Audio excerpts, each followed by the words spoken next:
Richard, I see that you're here.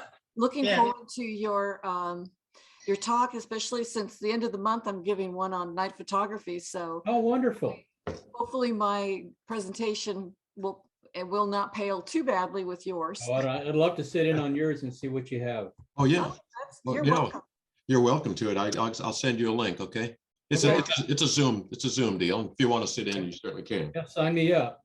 Okay. Mike is also, we filmed Mike's equipment and how he sets up. He's been working on constellations and galaxies for a couple of years now. So he finally, with the dark skies in Hawaii, he finally got some really good shots with, he's stacking like 76 photos together. I bet that's wonderful.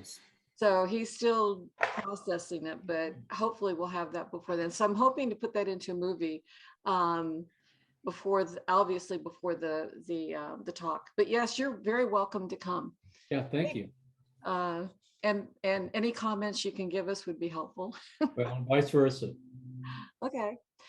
Chuck, do you want me to go ahead and start the meeting? Yeah, you go right ahead. I've already restarted the recording, so we should be good. All right. Now, what are we seeing here? Excuse me, but something happened. Okay. Stop share. I have too many things open and I did not start the slideshow. Then you were lucky what you had up. I'm pretty good about closing everything down beforehand. That could be really embarrassing. Yeah, they were wearing clothes, Scott. Well, okay, so now how do I get back to this? And screen one. Aha. Just Got don't it? put your bank account number on there, Kathy. Do what? Just don't put your bank account number Oh on my there. God. No, I'll try not to do that. Oh, yes, I do. Kathy Muley, that's a little strange. Okay. Anyway, welcome everyone. Looks like we have a good group together. We have a really good talk coming on, so I'm hoping that that's brought some of you in. So well, I got it kind of working. You're what? You're kind of working? Oh, You're not on the slideshow mode. I'm seeing split screen. Oh yeah, we're seeing the split screen. we're seeing the presenter view. Yeah. If you got two screens, you're sharing the wrong screen. Okay. This is obviously. Looked like she's in presentation mode. Well, that's why I say if you got two screens, one screen is presentation, the other's the slides. Yeah. Is that better? Yep. You got it. You got it. Okay. Sorry about that. This is my normal tip. So audio and type in a chat if you have a question. And go to the next one. All right. Bill Baird, can you start us with the opening prayer? Yes. Dear Lord, we come to you once again to give thanks for the opportunity to meet and to broaden our knowledge and skills in our chosen field of photography. We ask your blessings on the leadership of this club as they give freely of their time and efforts to further success of the club. We ask also your blessings on our presenter tonight as she shares her knowledge of photographing, appropriately enough, the heavens. We pray that you will watch over us and keep us safe in this uncertain world that we live. In thy name we pray. Amen. Amen. Thank you, Bill. Pam, membership. Okay. Do we have any guests here tonight? No guests. Okay. We do have a new member since last month, and that's Alan Raymond. I don't think he's here yet tonight, but we do have one new member. Okay. After the March meeting, if you have not renewed your dues, you're going to be removed from the Zoom meetings. So if you're not sure whether you paid or not, you can contact me. You can contact Jim Everard, and we'll let you know. But we'd like you to get your dues, and if you haven't paid yet, that's all I have to say. You're out of here. You're out of here. So we don't want to miss anyone. So please double check with Pam or Jim to make sure you paid if you're uncertain, and then pay it either by online or with the hard copy and a check. Either one, we're welcome both of them. Or if you like, I can send out an email to members with the list of people who paid. Yeah. If you want, if Pam or something, if you can send me a list, I'll just send that list out to the members that we have right now. And highlight people who haven't paid. Well, Chuck, Yeah. I would point out though that, that's a good idea. We had people that were paying for this year going all the way back to January, February of 2021. And some had paid, at least twice and so forth and so on. It got kind of mixed up for a while. Pam and I have it sorted out, but we've had people that were prepaying as much as a year in advance. Okay, well, I'm saying, like, if I can get a good list, if these are the people who are current and who are paid, and these are the people who were members who haven't paid up, and just send that list out to everybody and saying, hey, here's a link to renew. Good idea. Yeah. All right. You just send me the list. I'll do it. Yeah, I think that would be good. Just send out a reminder. Yeah. We'll know that they have paid, so they don't have to contact Pam or Jim. Yeah. So, Pam, thank you. You're welcome. And I put a new header on our Facebook, Chuck. All right. Oh, I see. Oh, you got one of my silly pictures. Yeah. Yeah, this is one of the combination photos that you use. Yeah, I'm a person who believes there's no such thing as too much Photoshop. Yeah, I know.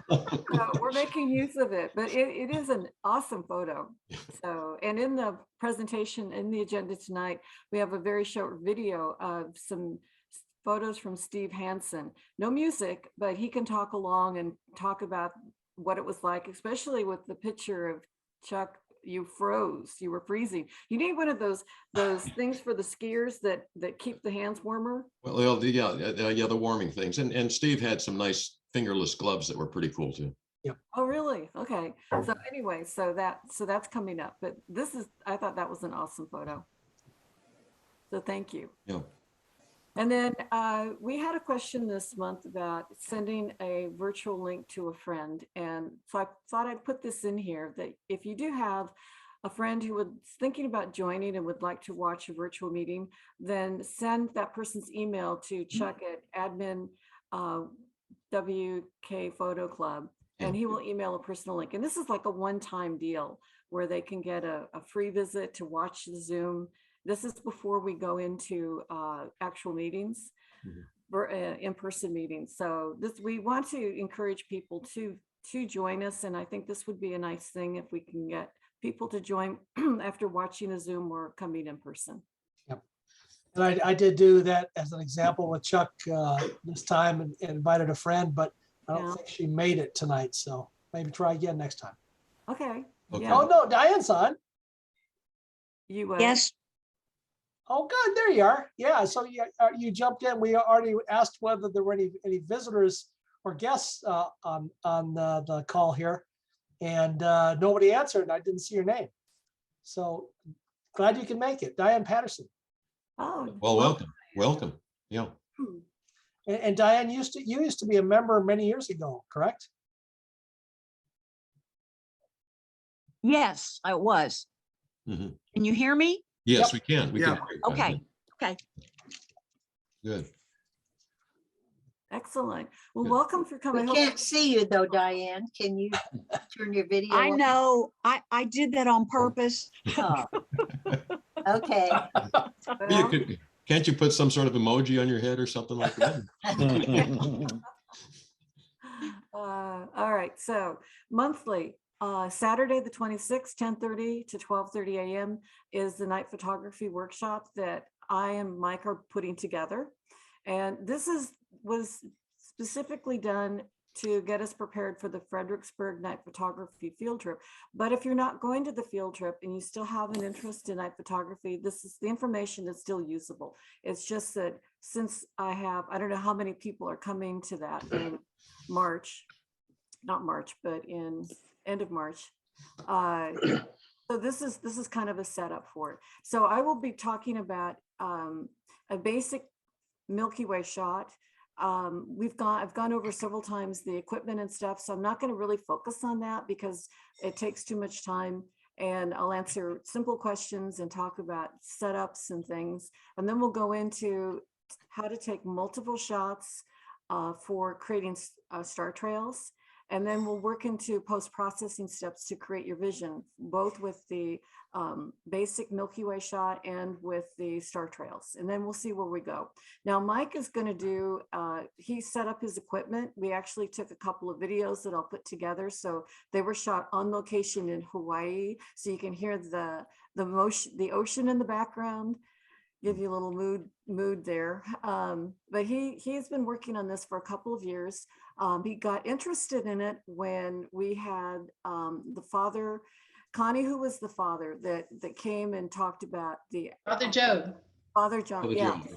So when he came, that was kind of the beginning, and then he saw another article and just got more interested. And so he's been buying equipment for several years, and so you'll get to see some of his equipment.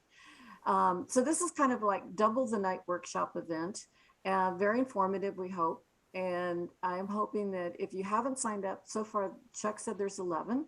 And because it's virtual, there's really no limit to the number of people. So I'm hoping to see some of you there. And what time? Can you give us a time on that? I didn't have a time on my calendar. yeah, 10:30 a.m. to 12:30 a.m. Okay. Yeah. So this is kind of, I've been working at this for several years. I'm not, expert, but I can help, people, I hope. So anyway, it should be fun. I think they're supposed to read 12:30 p.m. Yeah. Oh, sorry, 12:30 p.m. You're right. That would be long. Kathy, is this going to be recorded? This meeting is. Yeah. I'm at the Oh, yeah, yes, it will be. It will be recorded. Any mistakes in this are due to the fact that I was still half asleep. And will this workshop be Central or a Hawaiian time zone? No. Hopefully by that time, it took me like 4 or 5 days to get from Houston. Oh, it's hard, yeah. To Hawaiian time. It was good because the Milky Way came up at 4:30 in the morning. Wow. And I had a 1 hour window to take pictures of the Milky Way there. So I was actually up. It was like, oh, okay, I'll go out and do it. Sunrises were not good, but the Milky Way was actually just coming up over the horizon. And the last day where I was set up was over lava field, and there were goats. They had herds of goats around our resort. And when I went over there, I displanted probably at least 20 goats. And then looking at the photos later, I could see the goats. I could hear them. I could see the goats in the picture. So they wanted their photo taken, I guess. Anyway, so that's something, if you haven't signed up and you want to, go to our webpage and sign up there. And there'll be more information coming out before the workshop. So Chuck, is there another monthly, I have to be determined. I didn't know if we had one for. Well, we don't have one. We have yours, and then we've got a couple, at least one by Jim's. Everett is going to do his portrait workshops. So we'll let those be the workshop or shops, depending on how much he does. And he's going to do that in March. Yeah, and I talked about that in another one. Yeah, And so then- that's our workshop for March. Okay. Okay. And then how about April? April, we don't have anything unless Jim is going to do more than one of his, and that's fine. We do have some volunteers. I mean, Skeppins has offered to do another iPhone one, and I'm sure I can get Chris to do something. I can always get Chris to do something, right, Yeah. Chris? No, we've got some more we can get done. I'm just waiting for, rolling them out. Okay. Chuck, I went out and got a 13 Pro, so I'll be ready. Oh man, you are ready. I'm telling you. I was just. My wife just came today. I just was watching a thing on Kelby One on iPhones, and they were talking about really this is it. The computational photography, including for astrophotography and night photography, is a huge thing. So, anyways, leave it there. Wow. Zoom lunch, isn't it? It's the best thing that ever happened. we did an in-person Zoom lunch again last week over at Sharky's, We've done one every month, but every week we do one on Zoom. It really has become, it says 12:30 to 2 o'clock. I've seen them go a lot later than that. We have a good turnout almost every week, and people are all invited. If you want to get there, contact me. We'll get you a link. It's really a good thing. Okay. There's a picture. There's a picture down there of our Sharkies deal. Yeah. Eddie Ray Porter took that. My alias. Virtual SIG. Virtual, we're doing our post-processing SIG. We still have it, and we probably still have it scheduled. We don't have a topic for this month, and I'm open for topics, but it doesn't matter. We get together, we will come up with stuff. We always have. We talk about post-processing, things that people are interested about listening to, questions they want answered, things like that. Okay. Jim, do you want to talk about portrait SIG? Yeah, as far as I know, it's still scheduled for the 5th of March, and from 11 to 1, and set up about 10 to 11. And we'll kind of see how it goes from there. And for subsequent meetings, that's fine with me as long as there's the interest. At this point in time, we have 2 volunteers who have, I guess, grandchildren who are willing to pose as models, so we can always use more. I thought I heard Chuck say that he would that he would pose, but we'll see how that goes. Well, look at it if you want a really good looking model. I mean. Let's see what else. Yeah, I wouldn't oversell it, Kathy, in terms of all this stuff that we're going to be talking about and everything. There's an awful lot there. We'll kind of lead into it and kind of see how it goes, type thing. Well, you know more than all of us, so it's just not overselling. I'm sorry, what? No, I think it's not overselling just to get together as a group. You're leading the thing, you know a lot, so. Yeah, well, I'm just talking about in terms of total content and everything. So anyway, that's about it for right now. And yeah, I'll be putting something out to the participants. Chuck, I'm still having an issue in terms of finding out who may have signed up and so forth. Well, can you help me out on that? Yeah, I can tell you who signed up from the website. That's about 3 or 4 people, but you said there were some other people who wanted to come that I don't see. Yeah, that's what I heard. Okay, well, just send me a list if you would, or whatever. I'll do that. Okay. Okay. So that's that should be. I'll miss the 5th one, but hopefully be there for the April one. So we'll see. Can I say a little something? I was thinking it might be fun each month to have a tip of the week or something where you put in just a little camera tip or something, or Photoshop tip or something that people might not know, just to put it out there on the website. Just a thought. Sure. We'd have to have a process to gather the tip and, whatever. I mean, it's not a bad idea. Just the tip has to go to somebody and it has to, yeah, it's okay. I think it's a good idea though. If you want it as part of the agenda, if somebody wants to send me a tip to put on the agenda, I could put like a page of tips and just put tips there. Yeah. The thing we have to, it's easy to get carried away on a tip. In other words, you can end up with a half-an-hour discussion on, I'm putting on the agenda. I think it's a good idea. I'm just saying, be careful with it because I was thinking of little simple tips, like if you're doing a panorama, put your camera vertical to the direction you're moving. Boom, you're done. I mean, that. Yeah. Sure. That kind of tip, Okay. Well, yeah. Okay. I'll. Well, if you have a tip, send them to me.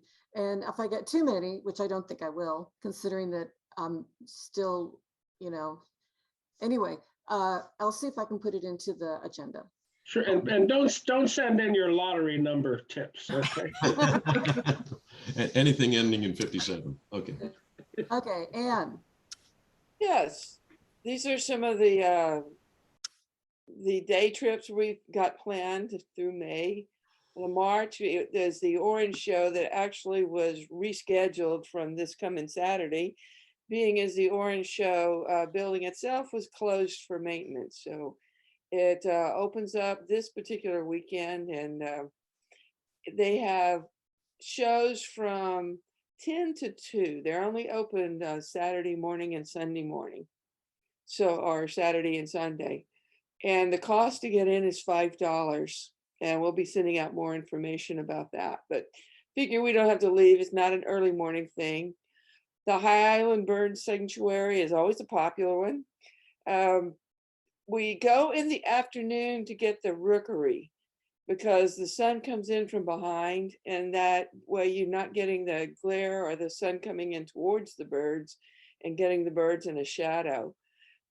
It can get warm, and some people have gone out there. I think this was you, Chris. They went out there early morning and spent the whole day out there, as long as you were actually going out there and getting some of the shots from the other side of the sanctuary. So you got the morning light.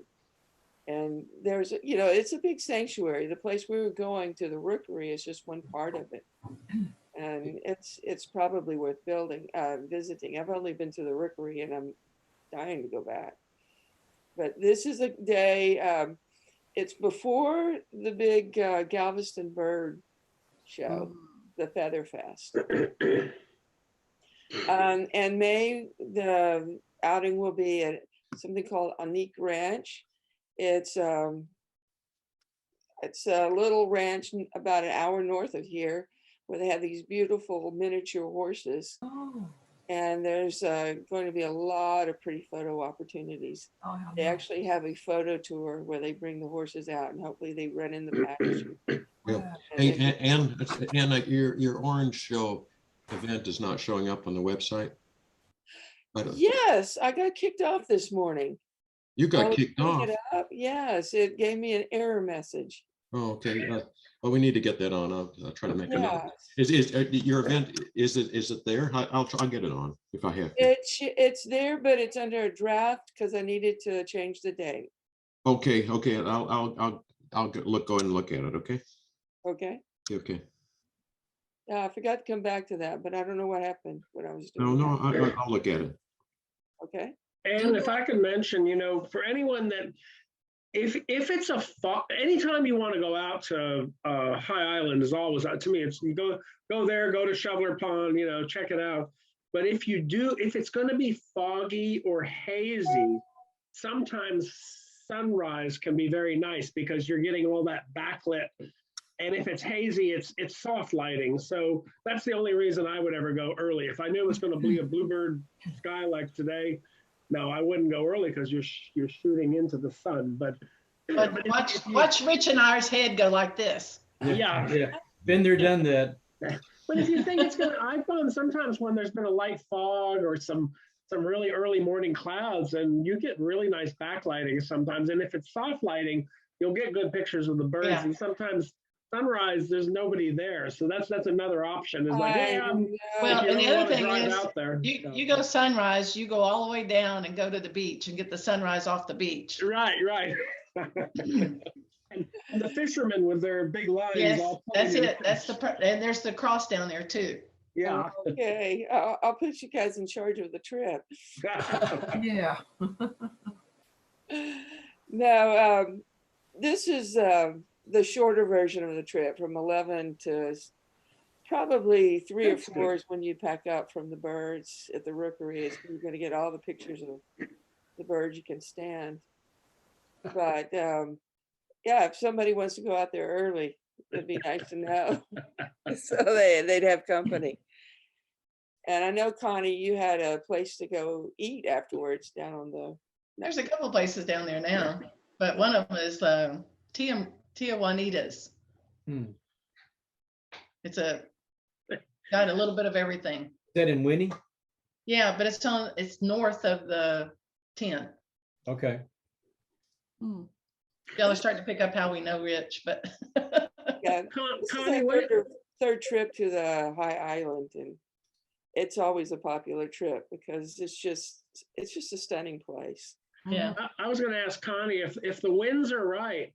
Do you think that might be a good time also for birds coming north? To move up to the mainland, so we can maybe get some other birds. Right. Definitely, it's a good time. It always for is. It's during the migration. migration. It's during the migration. Right now, they Well, say because- that the great whites are already starting to do their little dance on high at the rookery. Okay. So for those that want to catch that early, And for those of you, another option would be to go to Boy Scout Woods, yes, that area. So that's again, all of that. Boy migratory. Scout woods and Might have to make a scouting trip. yeah. The migration is coming in, and March is a big migration month, and of course April, when they have the Feather Fest, is why it's around this time, and there'll be many kinds of birds. And I would encourage anyone who thinks they're going to make 2 or 3 trips, 4 trips down there, go ahead and get the patch. Even if you don't break even, you're supporting the Audubon, and I get the patch every year, and I never break even, but I feel like I'm supporting the what they're doing down there. Is John on here? John, are you on here tonight? He was. Yeah, he was. John Gray. Yeah. I'm here. I just had my microphone muted. It's your turn to talk about what's the current prices this year for, do you know? Have you got your volunteer work done yet? No, since I had that stroke this January, I'm not going to volunteer down there to help clear out the weeds and the brush and everything, but I am signed up to volunteer to take money over at Boy Scout Woods. Yeah. So I haven't been down there yet this spring to see what's going on. I'll probably go down sometime in the next week or so. Yeah, I haven't seen prices yet either. No, I don't know if they're going to go up on the patches or not. Yeah. Well, Anne will put all of that in the information when she puts it out. When will you put up the sign-up sheet, Anne? Will that be next month or sooner? The sign-up sheet should be already on the website. Okay. All right, so Yeah, you can start signing up now.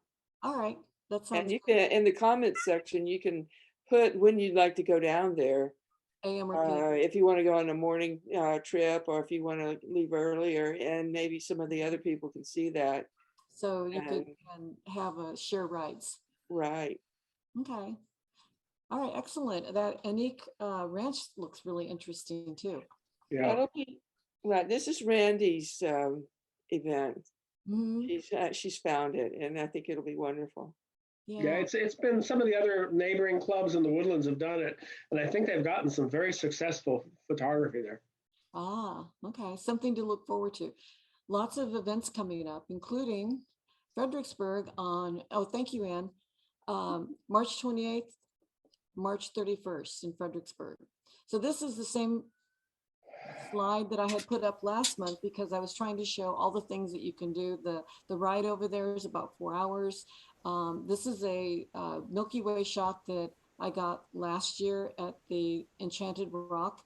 And then this was the bluebonnets from the Willow City Loop from several years ago. My granddaughter is now 9, so she was about 3 there. So this has been a few years. And then there's also the church in Fredericksburg, and there's wineries in Fredericksburg. So there's lots to do there, even if we can't do the nighttime photography. And that, of course, is weather dependent. So if it's raining or cloudy, it's a no-go. So let's keep our fingers crossed and not do any rain dances and see if we can get clear skies for that period. Wild Seed Farms is there in Fredericksburg, and that is a really neat place to visit. Yes, that is there, and they have a lot of neat stuff there. I'm staying at the Hampton Inn, and that's going to be kind of our central where we'll meet, but there's other hotels there, La Quinta. I mean, look for your price range. It does get expensive. And these, I think, are for the days that I'm there. That's not individual days. So just get in there. And if you're thinking about coming, make a reservation. You can always cancel, but it'll be difficult to get reservations closer to the date. There's also a really nice RV park that Kathy and I stayed at last year. That's really convenient. And Yeah, actually, Chris is gonna stay. He's gonna camp at Enchanted Rock. I'm camping in the park, and I think David Emerson is going to come camp and sleep in the tent with me. So, Okay. And I will also. I'm saving a sleeping bag for you. Yeah. Yeah, do that. Keep it warm. I actually saw a little, it looked like just a cot that was with a screen over it. So it's like a one cot tent, which I thought was kind of cute. But I will also get a campsite so that I can get the key code or the alpha code or numeric code to get into the gate if we're late. So we'll also have that. So it's something to look forward to. March will be coming up sooner than we think. Well, and I will volunteer to make a Dutch oven cobbler and bring it to if we're taking pictures of stars after dark, and we can all make some coffee and bring some coffee in a thermos, and you can have a nice over the campfire Dutch oven cobbler. So. Oh man. Just be careful. Just be careful walking around. Last year, Kathy and I took the RV out there, and Kathy had a bit of a slip, and we got to meet the Willow City Loop Volunteer Fire Department as he carried her down. So don't do that. Well, when we were there, somebody fell off the mountain, I think, Chris, was that it? Yeah, it was a medical emergency up on top of the mountain. In there, we got a lot of really nice photographs of the volunteers carrying Kathy down on the stretcher. Yeah, there was the helicopters and the firemen, and it was quite an event to watch. And eventually they all left so we can go back to doing night photography. Well, and the only good thing was they added the red lights were actually kind of lit up the foreground of my star shots. So. Yeah, very much lit up the foreground. Careful walking around. Yeah, no, we stay closer to the road so you're not carrying equipment too far in. So we already have a place. When Chris was there, we kind of were at one location, and then we went to this location, and we like the second location better. Don't you agree, Chris? Yeah, and I'll do some scouting when I get there early. I'm going to go on Sunday. Oh, so okay. I'll set up on Sunday and do a little scouting around. Okay, excellent. Yeah, you're very good at scouting. Yeah. So appreciate it. Okay, so that's something I'm really excited to have a group go and do this. And then just the daily planning, we'll be check-in at the 28th. Tuesday the 29th, we'll meet at the Hampton Inn. Welcome all who came. Talk about daily activities, evening dinner, night skies. We have to be out there probably by 6 o'clock. We'll talk about when. And then during the day, someone needs to be a leader of the daylight activities, since I'll be the leader of the nighttime activities. So of all those who come, if somebody can step forward and just say, yeah, we'll do that. I was going to just make whoever is the leader for the day stuff. I found a few things in town. The cemetery is very cool. There's one of those Mexican metal art sculpture yards where they sell stuff, but they're actually open after they close their building at night, like at sunset. And you can get great pictures of all that spray painted Mexican welded art that they sell. Cool. So we'll look at some things up there. Oh yeah, sounds good. Yeah, and there is the blue bonnets. You know, you will be wanting to do those probably closer to sunset too. So I think there's a lot to do as long as we have good weather. So keep your fingers crossed. And Jim Skeppins. Yes, ma'am. The out-of-town trip is going to be a trip to Santa Fe and Albuquerque. We're going to spend, the idea is to check into Santa Fe, the Inn of the Governors, on the 27th of September, and check out on the 30th if you're going to go down to Albuquerque and get your room the night of the 30th to be there for the first Mass Ascension on the 1st of October. And then what I decided to do, the rooms during the balloon festival are very, very expensive. The best, I'll let John Gray talk about best hotel he found in Albuquerque in a reasonable price range. I'm actually going to go the weekend before the 27th into Albuquerque, where the motel rooms are much more reasonable. And I'm going to do all my Albuquerque sightseeing before I go to Santa Fe. But I'll be there for Saturday and Sunday, the 1st and 2nd for the mass ascensions and stuff. So we've got, there is lodging at the Inn of the Governors in Santa Fe. It's near the old town square, and it's ideally located. Kathy's in a Hilton near there.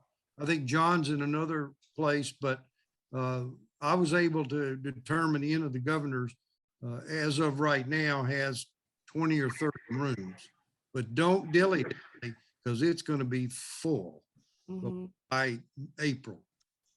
Yeah. And then have you gotten any more information? I know you sent out a survey for the guided tour. Is that Yeah, we haven't made a decision on that. I think there's varied opinions.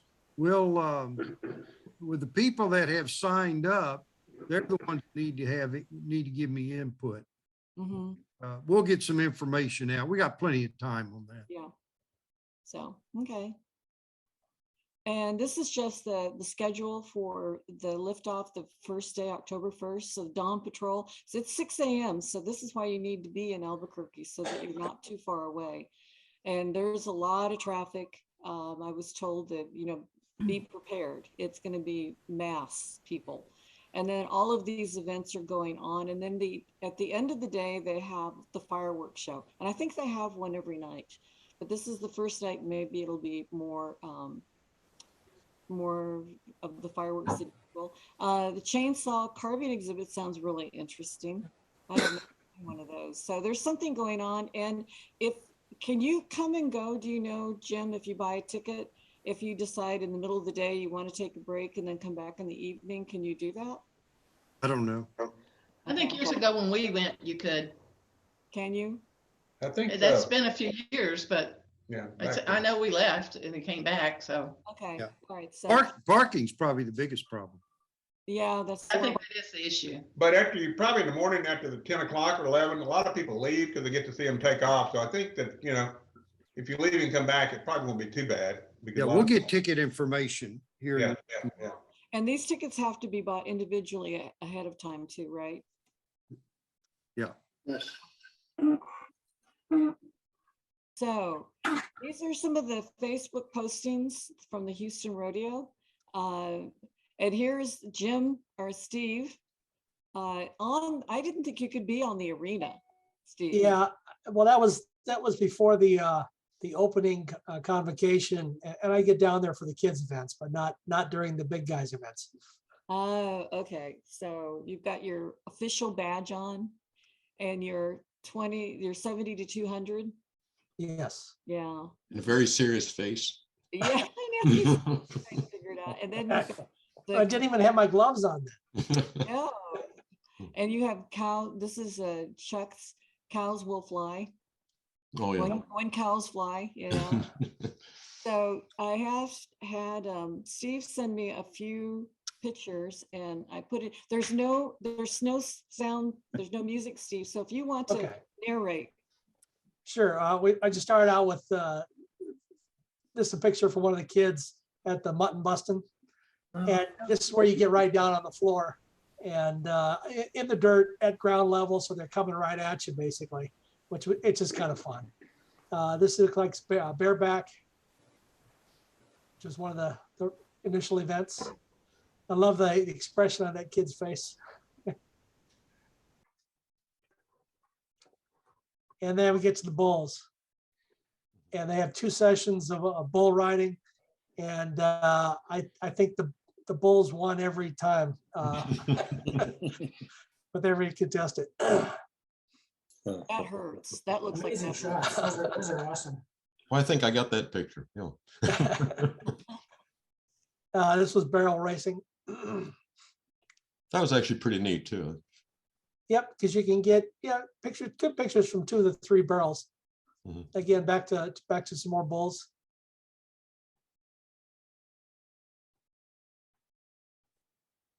Man, how do they do that? I don't know. I mean, this thing's weigh a couple thousand pounds, Yeah. and I can't imagine. Look at the people in the background. I always think that's interesting too, the people behind. Yeah. Did you want to talk about like settings and stuff, Steve and Chuck? Sure. Yeah, go Okay, ahead. normally I set it on aperture priority, and so I'm setting it at 2.8 using my 70-200 lens, and you got to use a fast enough speed. So I'm trying to get it at 800th or 1,000th of a second just to stop the action, and then you play with the ISO to get enough light so you don't have to do a whole lot of work in post processing, but you have to with every shot. At least I have to. I was a lot simpler than that. I put mine on 1/500th of a second shutter priority, and then left automatic ISO, auto ISO, let it flow. Okay. And then I used exposure comp up and down if I was getting blown out or not. So that was about it. Yeah, I was wondering why why do you favor aperture priority rather than shutter priority? I'm sorry, shutter priority, not average. Yeah. Okay, I was gonna say. Yeah, I'm sorry. That's my okay. mistake. Yeah, and I'm just so used to doing it that way that I have a hard time going and doing the other way for other shots. Is it 1/1000th of a second or higher that you're going? Well, yeah, 1/800th is probably the lowest I will go. You'll want to be faster just to try to stop the stuff. I was getting decent with 1/500th, but I admit I did get some blur on some pictures too. I found that when I use shutter priority, my camera balks. I don't know. It doesn't work as well as aperture priority. I don't know. Maybe it's just my camera. Yeah. But those were excellent pictures. Now, on the cover of the paper, they were talking about the Humble Rodeo. Was that one of your photos, Steve? No. Unfortunately. It wasn't. No, and there were like, I think 5 photographers that were shooting sometime during the 2 weekends. I mean, the first weekend was the cook-off, which is always, it's always fun to do. And I didn't show any pictures of that here because we were focusing on the rodeo. Yeah. But yeah, Chuck was there, and 2 of the guys that I've shot with the last few years were also there as well. No, Friday and Saturday. Those are excellent. And of course, our share and learn for March, I think, is action shots. So they'll be right in there. But I highly recommend that rodeo. Really, it's a small rodeo. You can get really close to the field. It's well done, really well done. I think really well done. Yeah. And Friday night, because it was so darn cold, it was only about 10% full, and so it really was pretty sparse. You could get right down to where you wanted to be to get a picture. Oh, but you were freezing. Yes. Yeah, it was cold. Oh, well, the pictures show that it was worth it. Yep. Yeah. So thank you both for going.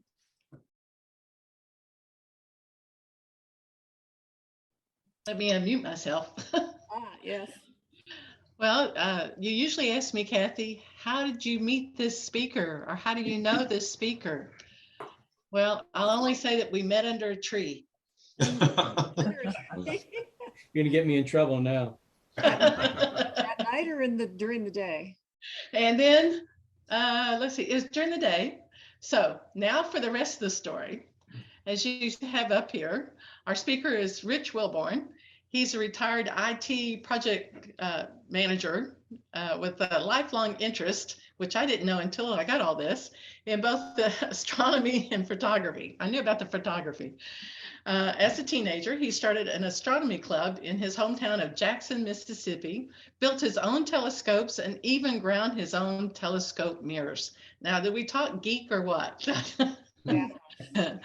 But then, while pursuing a degree in astronomy from the University of Texas at Austin, I'm waiting for some booze out there from a few, he worked as a summer intern at McDonald Observatory in West Texas. And I think several of us have that knowledge of that. His interest in photography go back to the day of film. So he's including developing and printing black and white images.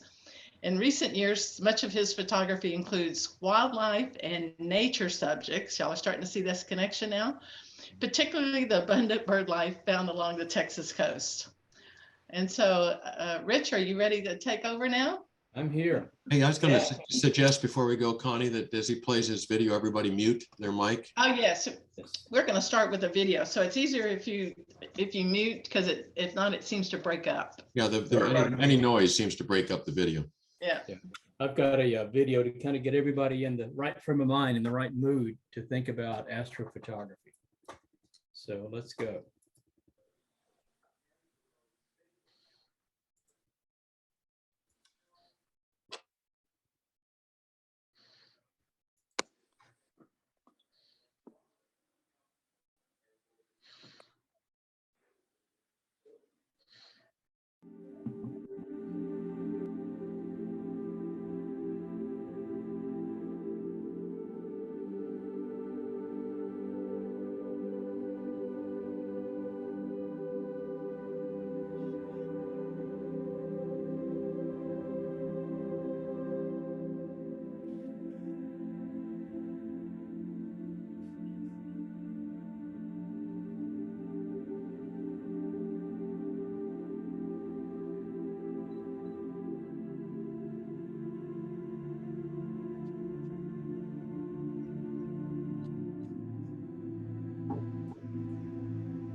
Is there anything more awe-inspiring and amazing That is than amazing. the night sky? And what a wonderful subject for astrophotography or photography in general. So what I wanted to talk about tonight is how to get started in astrophotography and how to get started with equipment you probably already have, and some equipment that you could get without breaking the bank or breaking up your marriage, getting you in trouble. If you have questions, feel free to jump in and ask. We could do a proper Q&A at the end. A lot of the products, software, and educational sites that I mentioned here are all listed on the final slide for a reference page. So don't worry about having to try to write everything down at once if you see something you like. So what we're going to do tonight is we're going to go through 3 different techniques for astrophotography. The one is to do the Milky Way landscapes, kind of like what we've seen before. I like to call them starscapes. We're going to go to zooming in on constellations using star trackers and some other techniques. And then finally, not to disappoint you, I'm going to show you how to take some of the pictures that were on the video there of galaxies, nebula, and more. One of my favorite subjects, regardless of how much equipment you buy, is just your beautiful basic starscape. This is basically a landscape where the sky takes precedence instead of the foreground. The foreground is there to add depth to it, and it needs to be interesting. But you can just do so many wonderful things. And let's just take a minute and look at this picture and just remind ourselves that every one of those dots is a star like the sun. And we're learning now that just about all stars have planets, more than one. We don't know how many planets we're looking at there. We don't know how many creatures are looking back at us. That's just part of the mystery. And if you look at this black here in the middle of the Milky Way, this is not an absence of stars. These are giant clouds of gas in the Milky Way that are blocking the view of the stars behind. Remember, the Milky Way is a big round flat disk with a bulge at the center. We are about 2/3 of the way out from the center, rotating around it with all the other stars. And so all the stars that you see here are part of our nearby neighborhood stars. We're looking at hundreds to thousands of light years. And if that gas wasn't there, what you'd see is just a nice smooth disk, which is something we can see a lot of times when we look at other galaxies. So how to get this picture? Well, I use this gear, and you can too. You need a smartphone or digital camera. I'm pretty sure you could do it with that iPhone 13 we were talking about. You need to have it on a tripod. A remote shutter release is highly recommended, and a low power flashlight, you'll either have it or wish you did. I don't think this is going to be an issue for this audience, but you need to be able to set your exposure, f-stop, and ISO. Yeah, I talk to people who are artists who love making pictures, but they hate the guts of going in and setting all that stuff. Why do I have to do it? And unfortunately, for this kind of photography, you just really have to be able to set the shutter speed. The camera cannot figure it out. I don't care how smart your Android or iPhone is, it's not going to really be able to figure out a proper shutter speed here. If at all possible, you need to be shooting in raw file format. You're going to focus manually because, once again, your smartphone or your camera is not going to know how to focus on this. So you have to override that focus. And then post-processing is just about always recommended. The image coming off the camera is going to be greatly improved with post-processing. And then finally, last but not least, above all, you need a dark sky and a moonless night. So this picture here was taken back in 2017 from Big Bend on a Nikon D800, a 25-second exposure, wide open, 14 millimeter zoom wide angle lens at ISO 3200, and for 25 seconds on a tripod. So here's the thing, everything you're photographing in the night sky is faint. You need a lot of light, you need to keep the shutter open as long as you can. Well, here the f-stop is as wide open as it'll go. The ISO is almost as high as I dare. I mean, maybe you could go up one more, but you're just going to introduce more noise. So that leaves the shutter speed of 25 seconds. You might ask, well, if that's the issue, why not make it a minute or two? But let me remind you that the stars are moving. They rise and set just like the sun does, just like the moon does. And if you expose more than a certain amount of time, you will not get pinpoint stars. You will get little trails. And that might be desirable if you want star trails, but if you want a real landscape like this, you want pinpoint star images, there is a limit. So what's the limit? Well, the rule of thumb, the quick and dirty rule of thumb, is the 500 rule. which is just what it says here. 500 divided by the focal length of your lens is the rough longest exposure you can have without getting trailed stars. So that's something you should just remember or put it on a little index card when you get ready to go to Fredericksburg. That'll save a lot of heartbreak later on. Now, if you want to get even more precise, because even on this picture here, if you were to zoom in really close, you'd probably see some of the stars are kind of egg-shaped or oblong. There is a more stringent rule called the NPF rule, and that predicts for a 35 millimeter lens, and given that particular sensor, or excuse me, the sensor on the Nikon D850, you could just go a tad over 3 seconds before the stars start to trail. And let me put in a plug for one of the most useful tools you could ever get for astrophotography, a $10 app called PhotoPills that does a ton of things, predicting when the rise and set of the sun and moon is going to be, the phases of the moon, maximum exposure. We could do a whole presentation on just using PhotoPills, and it would be more than enough material, but enough said about that. So the requirement of dark skies, this is the bad news. And we live in a 21st century industrialized world, and dark skies are a rare commodity. I know there's a lot of people that have never seen the Milky Way before at all in their lifetime. And if we zoom in on Texas, the situation's not a whole lot better. You can see Houston, we're just blotted out here. San Antonio, Dallas, you have to pretty much go west of Kerrville to get where it's truly dark. And that's why I was in Big Bend taking those pictures. If you look down here to the west and south of Houston, there's a little blue area that is a little sanctuary. I'm going to get back to that in just a minute. But the point is that dark skies are a thing. They're a vanishing commodity, and they're of value. So there's actually a scale called the Bortle scale that measures how dark your skies are. A Bortle 1 sky is as dark as it gets. And that's what they have out at Big Bend. In the country, it's more like a 3, and where we all live in the suburbs, it's probably a 7 or an 8. And it's nice because you can quantify what level of dark sky you're going to be able to see. So this has actually been recognized by the folks at Texas Parks and Wildlife. They do a super job of calling out stargazing as an activity for a lot of the parks that we've got in the state. So they have a number of programs. They will tell you the Bortle rating of different parks. They'll have different events that you can sign up for. Just Google stargazing or Texas Parks and Wildlife stargazing, and you can read what their material is. It's really very high end.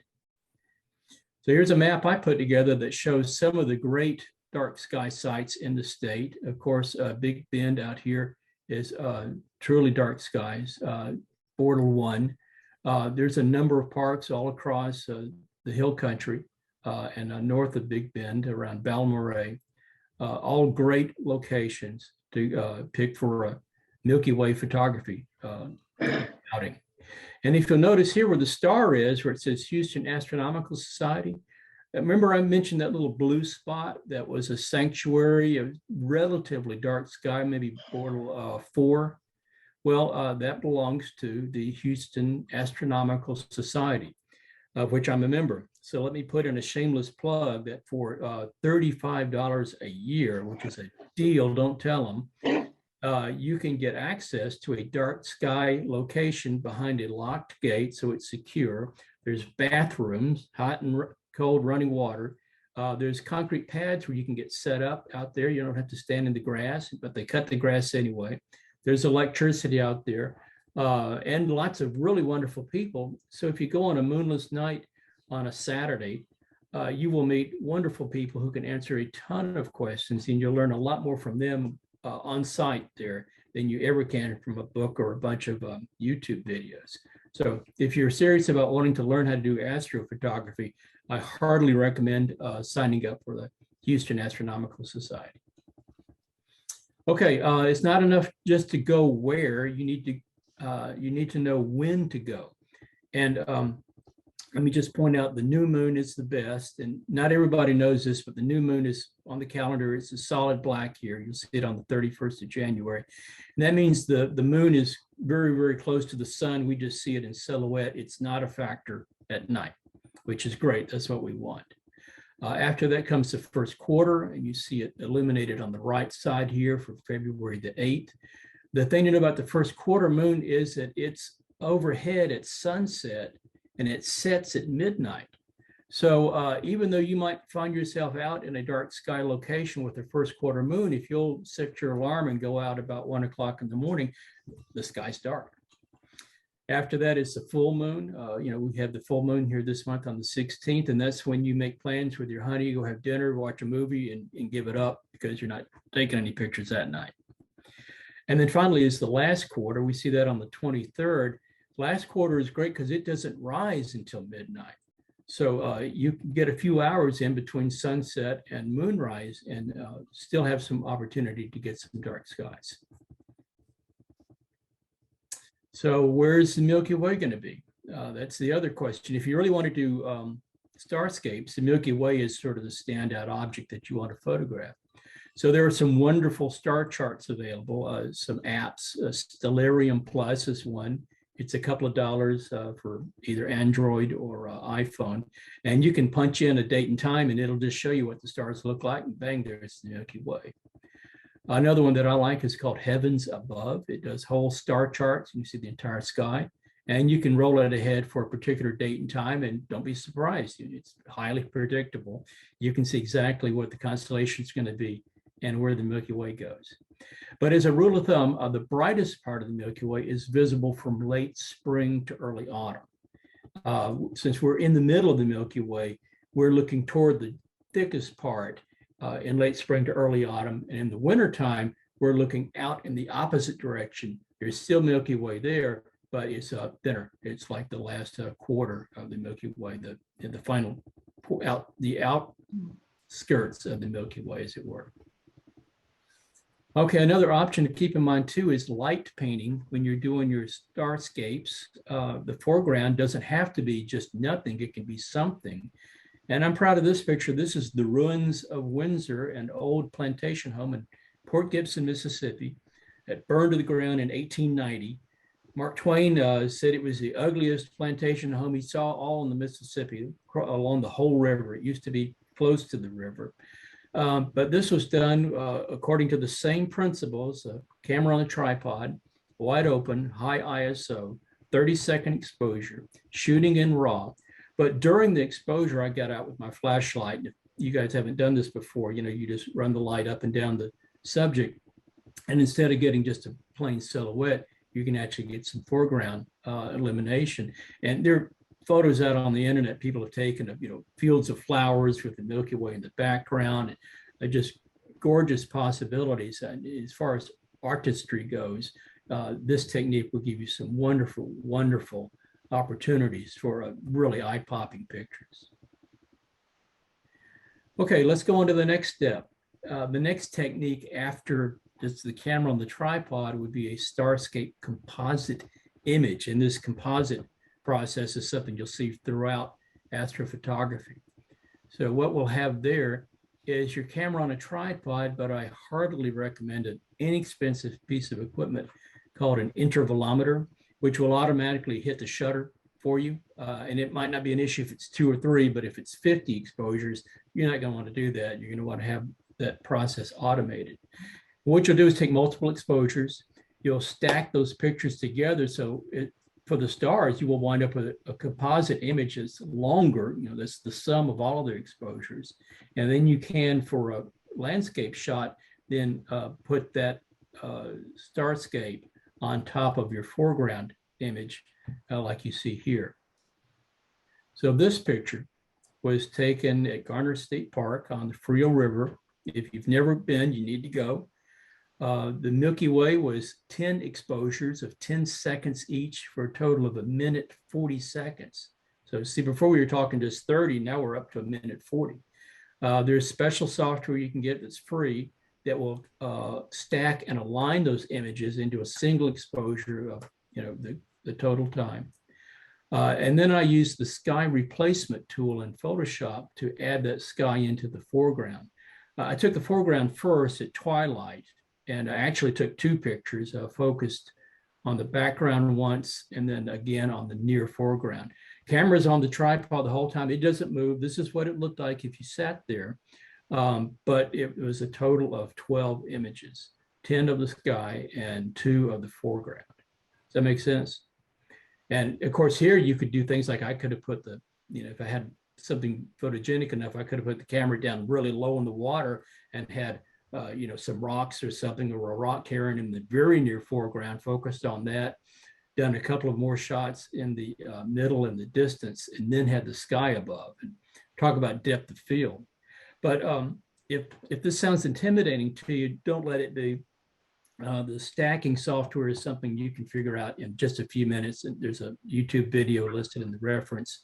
The sky replacement tool is in Photoshop and Lightroom now, and it's pretty easy to use. And then what I did here was to do focus stacking, which is a great technique, but you don't have to. You can just take a single picture and use that. And as we go on, I'll show you, you can take pictures of the stars without the foreground, use the stacking technique, and use that to extend your exposure time. Okay, here's that intervalometer. If you don't have one, if you've never heard of it, it's not expensive. It's 30 to 50 bucks. You can order one on B&H. You just tell it how many pictures you want to take and how long in between them, set it to go, and then you just sit and do nothing and let the camera do the work for you. All right, part 2, another technique, zooming in on the constellations. What we're going to do here is talk about the camera on the tripod, an intervalometer, and a star tracker. The requirement, though, is that star tracker's got to be aligned with the north celestial pole for it to work. I'm going to show you how to do that. You also really need to identify target objects that you want to photograph. You can just point it at a bright part of the Milky Way or something that looks interesting, but we're talking about being able to use longer lenses here, 50 millimeter, 200 millimeters, 300. So in the sky, there are dozens and dozens of bright, interesting objects, some of the ones you saw in the video. And at this point in your photography, this technique really helps if you have an idea of what you want to photograph. And then finally, a precise manual focus. You have to be very, very careful for your focus. The stars have got to be pinpoints. And then we're going to, of course, stack the software. So this picture, 50 millimeter lens on a Nikon D850, 22 exposures at 30 seconds each for a total exposure time of 11 minutes, wide open, ISO 800 raw file format. And this was taken at that Houston Astronomical Society dark sky site. So save you a trip to Big Bend. Of course, Big Bend was always a great trip, but you can do a lot of good work just with an 80-mile drive outside of Houston. Okay, zooming in some more, same technique. This is using, it's a telescope, but really it's a 250 millimeter f4.9 lens. ISO 3200, 65 frames at 30 seconds and 71 at 60. Add all that up and you get a total exposure time of 1 hour and 43 minutes. Wow. Yeah, so that's a long exposure. But look, I mean, the software will align everything for you. And the region you're looking at here, these 3 stars, these 3 bright ones going off at an angle, if you know the constellation Orion, that's the belt. No kidding. Okay, so that's pretty bright, pretty well known. The Orion Nebula is this big honker up here that you could see in binoculars, but you'll never see in your backyard here, and you can barely see it with your eye on a clear dark night. Let me call out what we're looking at here. The bright pink thing, the Orion Nebula, that's a giant cloud of glowing gas in our galaxy. And it is glowing because it's got these hot stars that are causing the gas to fluoresce like a gas in a fluorescent light. And it's actually glowing red in that color. And at the heart of it, there are actually stars being born. Over here, you see this blue nebula. And the reason that's blue is it's not glowing, it's just reflecting the light off of these other stars nearby. And then down here where you see this little this little sheet of pink glowing nebula. That's glowing gas again, but this little black thing here, that's the third kind of nebula. It's dark nebula, like we saw earlier in the picture from Big Ben. That's a gas that's just in silhouette blocking the view behind. And this is the famous Horsehead Nebula. It looks like a horse turning to its right. And here's the interesting thing: it's the Horsehead Nebula. You'll never see it through binoculars. If on the clearest night with a filter, you might be able to see it with your eye. But here, it's there. I mean, it's just, this is the thrill of astrophotography. I mean, you could see it on the back of the camera when I took the first picture. But when you combine them all up and work on the post-processing, you get some wonderful results. And this was taken at the Houston Astronomical Dark Sky site. All right, star trackers, here we go. This is what they look like. They're in the $300 to $500 price range. So, you know, for camera gear, that's not so bad. They're small enough, they'll fit in your suitcase. So if you're flying to Hawaii, you know, you could carry that, you know, put that in your luggage. It's motorized. The camera sits on top, and the shaft that the camera sits on rotates about another axis. Now that other axis has got to point exactly at the North Celestial Pole, and I'll show you in just a sec how to do that. But this lets you take individual exposures up to, you know, maybe 2 minutes, maybe 3 if you're lucky. But then, you know, you just keep doing them with your intervalometer, stack them all together, and you wind up with pictures like what you just saw of the Orion Nebula. So I'm sold on star trackers. I think as an entry point into astrophotography, you really can't go wrong with something like this. Okay, the way you can do the alignment is you've got to find the North Star. And a lot of people think the North Star is the brightest star in the sky, and it is not. It just happens to be at a spot where the Earth's axis points, so it never really moves throughout the night. And I don't know, was it Shakespeare that said constant as the North Star? All the other stars rise and set, but the North Star stays right where it is. And it is almost right at the North Celestial Pole. You can find it if you can locate the Big Dipper, and you take these last 2 stars and just follow their path all the way up to Polaris, the North Star. This is why it's helpful if you're hanging out with some amateur astronomers at the Houston Astronomy Club or the Northwest Astronomy Club in North Houston. If somebody can be there to show you how to do it the first couple of times, you'll have it down. Then what you'll do is you'll look through this little telescope built into your star tracker, and you will see this reticle like this, a little circle, and you will move the screws and adjust it left, right, and up and down until the North Star is at the position on the circle that your app tells you it should be. So this is Polar Scope Alignment app. It's free, or a couple of dollars, and it'll tell you, in this case, that the North Star should be almost at the 10 o'clock position. So you make those adjustments, step back, and then point your camera, set the intervalometer, and start taking astrophotos. There's no one here that couldn't do this. It just takes a little bit of practice.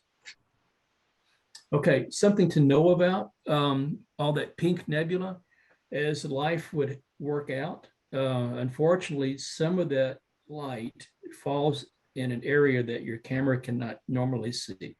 It's in the near infrared, and camera manufacturers, all of them routinely put filters over the sensor to block out that infrared light because it causes problems in daytime normal photography. It's not a deal killer, but what a lot of amateur astronomers, astrophotographers will do is they will modify an old DSLR. You can do it yourself if you're brave, or you can send it off and have somebody take the filter out. Canon, to their credit, has already made a mirrorless astrophotography camera, the RA, and it doesn't have the filter on it. And then finally, I'll show you there are also cameras that are dedicated astro cameras just for astrophotography on telescopes. But if you really, really, really want to get all that pink nebulosity, this is something that a lot of people do. It's not a deal killer, but it's really, really helpful. Okay, how are you going to know how to point the camera? I mean, you don't want to get out there and then be stuck not knowing how to, what you want to photograph. So like I said, you can just point at a bright part of the Milky Way, but as you get longer lenses, you're going to want to see things like the Andromeda Galaxy, the Orion Nebula. How are you going to find those things? Well, there's a wonderful book called the Astrophotography Sky Atlas by Charles Bracken that works great. There's also a website that has a ton of information on it. And all of us nerdy amateur astronomers on cloudy nights, you get us together and they start building apps. So let me show you what that looks like. Telescopius, this may look a little daunting, but it's really not. It will give you a list of objects that you can photograph. You can sign up and they will email you every month a list of cool objects to photograph that are visible that month. You can search, if you play with this just a little bit, you can figure out how to filter it down to the stuff that you're interested in and what works with your equipment. But it's a really, really cool site. One of the other features they have is what will this object look like in my camera? So for example, you can say I've got a 300 millimeter lens. I'm using a Nikon D850. And how big will that object be? How big will the Andromeda Galaxy be in my field of view? And here it is. Because some things you hear about are actually too big to fit in that lens. You want a shorter lens, and some things might be too small to make it worthwhile photographing. So this is really, really cool. I use it every time before I go out. Okay, how are you going to point your camera? Now we know what we want to photograph. Let's say it's the Andromeda Galaxy. So here's another skill to develop and acquire. You start with a star chart for the evening that you're going to be out. The star chart, once you learn a couple of constellations, the rest of them kind of fall in, but a couple of big and bright ones, the square of Pegasus. If you're out with other amateur astronomers, they can show you this stuff. If you can find the square of Pegasus, then you can find this little V-shaped line of stars that comes out behind it, which is the constellation Andromeda.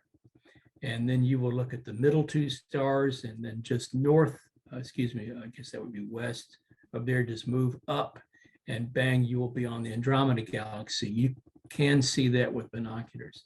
So from there, you'll point the camera, take a couple of test shots, tweak it a little bit, get it centered up the way you like it, and then set your exposures and go. So this is a critical skill to be able to use a star tracker. But I mean, I think the equipment is extremely affordable. That an intervalometer will let you take some wonderful pictures. And hey, it's cool. It's really pretty fun. All right, third part, galaxies, nebula, and more. When you start doing the pictures of the clusters and the stuff up close, this is more the kind of setup that we're talking about. So what we have here is a telescope. Now, the telescope here is basically a 400 millimeter f2 lens. This particular scope you can't look through. It's just for photography. There's an electronic camera that sits up here at the front. That's the bright purple thing. It is cabled up to the laptop. On the side is a little telescope with its own little purple camera, and that is a electronic guide scope. The telescope sitting on not a star tracker, but a full-blown go-to computerized telescope mount, and all those things go to the laptop. And what you'll do is you will be able to tell the telescope what to point at, and it will point for you. So even if you didn't know where the Andromeda Galaxy was, it'll go ahead and point for you. And then it will track, but no tracking is perfect. So the little guide scope will give commands to the mount to make little corrections so that you could do exposure times up to, say, maybe 5 minutes. I think most people feel like that's good, but some people go longer. I think, if I could get to 5 minutes, I'm pretty happy. And all of it's controlled from the laptop, which does some other things. The level of technology that's available today for this stuff is just amazing. Last but not least, let me call out the Starbucks coffee. You're not going to take any pictures if you're asleep at the chair at 11:30 at night. So, be warned. Okay, so just a couple of examples of pictures with this gear, all taken from the Houston Astronomical Society dark sky site. 60 frames at 30 seconds each for a 30-minute exposure time to the Pleiades star cluster. I think probably a lot of people know the Pleiades. 40 frames at 90 seconds each for a 1 hour exposure time of a supernova remnant called the Eastern Veil Nebula. It's all that's left of a star that blew itself apart some thousands of years ago. And just look at all those stars. I mean, every one of them just like our sun. And like I said, who knows how many are looking back at us. The Horsehead Nebula, we talked about that a minute ago. 31 frames at 2 minutes each. Total exposure time, 1 hour and 2 minutes. Stacked, like we said before. And then I used Photoshop and also Topaz Denoise AI on it. There's a lot to do with post-processing when we deal with this stuff. Okay, the Rosette Nebula, a cloud of gas around a group of young stars, a total exposure time of 26 minutes. Would have been longer, but fog rolled in, I had to stop. But just a beautiful object, if you ask me. This is close to Orion. And then here we go, 42 frames at 90 seconds each for 1 hour and 3 minutes of exposure. Galaxy M33. And check this out. See the little pink thing there? There's a little pink spot. I don't know if you can see my mouse. Another pink spot here. Those are nebula in another galaxy. Wow. So these are millions of light years away. And the longer you expose, the more of these pink nebulas start to come out and are visible. All these were taken at the Houston Dark Sky site. So what gear are we talking about? I already showed you the picture, the go-to telescope mount. There is such a thing as a light pollution filter. So you could do some of these pictures at home. I don't do them because I don't have a filter that will look through trees. I was not so smart when I bought the house and have a backyard full of pine trees. A lot of these shots you'll see are taken with modified DSLRs or Astro cameras, but you could use a regular DSLR. They're auto-guided. There's telescope control software. The go-to telescope mount does have to be aligned as precisely as the star tracker mount that I mentioned. There's also at this level, a lot of times people will take calibration images, which means that night they will take multiple images for the same duration at the same temperature outside, but they'll cover the telescope. They'll actually put the lens cap on, as it were, and it'll look pretty silly to somebody that doesn't know what they're doing. But what the calibration image does, it allows the software to subtract problems that come about from the camera, like hot pixels or gradations. They're just things that pop up in the processing. Even the noise that's generated on the sensor from transferring the image from the sensor to the storage device, the memory card, that gets captured and processed out. And then when we talk about post-processing, there's, of course, you still have to stack the images. You have to color balance it. The histogram has to be stretched, and you need to apply noise reduction. None of this is beyond the capabilities of anybody here. But let me just say, if you want to start doing astrophotography, don't do this. Go take Milky Way pictures and get a star tracker and get comfortable with that stuff, because there are too many people that try to jump in with both feet. They get all this gear, and there's just a lot of things that need attention that can go wrong, and it turns into a hobby-killing exercise. But when you get more comfortable with it and do all this stuff, then you can get the really, zoomed in, close-up astrophotos that people think about. Okay, so for gear, the telescope I showed you is a little atypical. Here's one that looks like a telescope. It's a refractor. It has a guide scope on the side. This time there's a red guide scope, auto guider, a DSLR on here, and a go-to telescope mount. And some of these mounts are a lot less beefy than the one you saw with me in the picture. So, you could pick it up with one hand, carry it inside, set it down. It doesn't have to be that big and heavy. The heavy ones, the nice thing is they can carry a bigger telescope and a bigger camera and all that stuff. But, I think honestly, there's a real argument to be made for a mount that you could pick up with one hand and carry into the garage and just shut it down when you're finished. And of course, all of this stuff has to be hooked up to some type of a laptop. Okay, I mentioned light pollution filters. Light pollution is still a thing. This is sort of a workaround, but there are people who take wonderful pictures with a go-to telescope in the city. Now you gotta have a go-to telescope so we can point at the object, because you can't see it. You will not see it through the eyepiece or through the finder scope, but it can be done, and it is done. You'd always love to get out to Big Bend or to the dark sky site, but when you can't do that, you can get a lot better at this by shooting from your driveway in town with a light pollution filter. Okay, the Astro cameras, the high-end Astro cameras, that's the camera.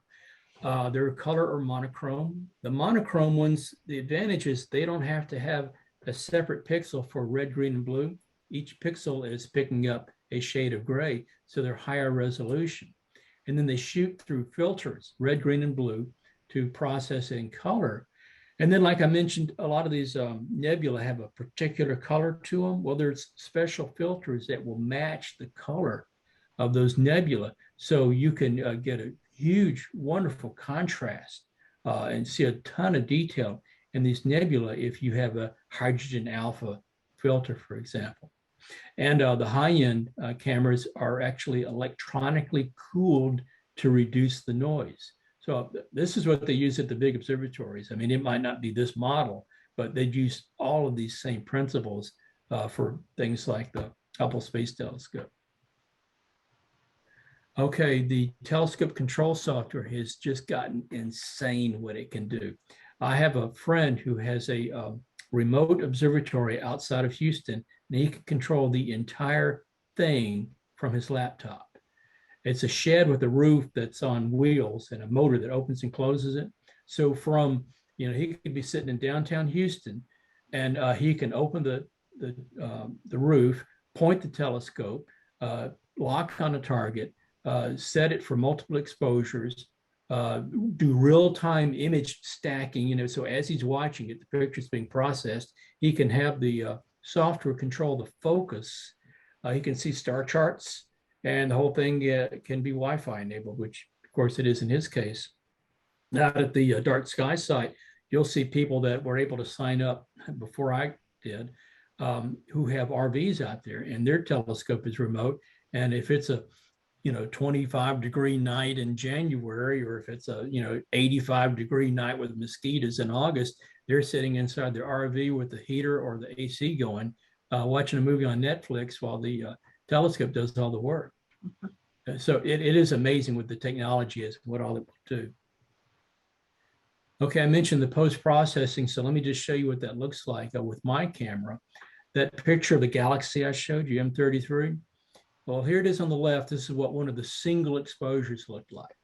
And down here is the histogram below it. You see how that camera, for whatever reason, breaks out the red, green, and blue parts of the image. When you stack the images up, it's a little bit brighter. You can see the histograms moved to the right, but it still looks like you're looking at it through a pair of cheap sunglasses. But then after it's been color balanced, the histogram stretched, noise reduction, sharpened, and all that stuff, you get the final picture. Thanks. So the point is, the rule of thumb is that however long it took you to take the picture, it'll take you that longer to do the post-processing. It is not quick.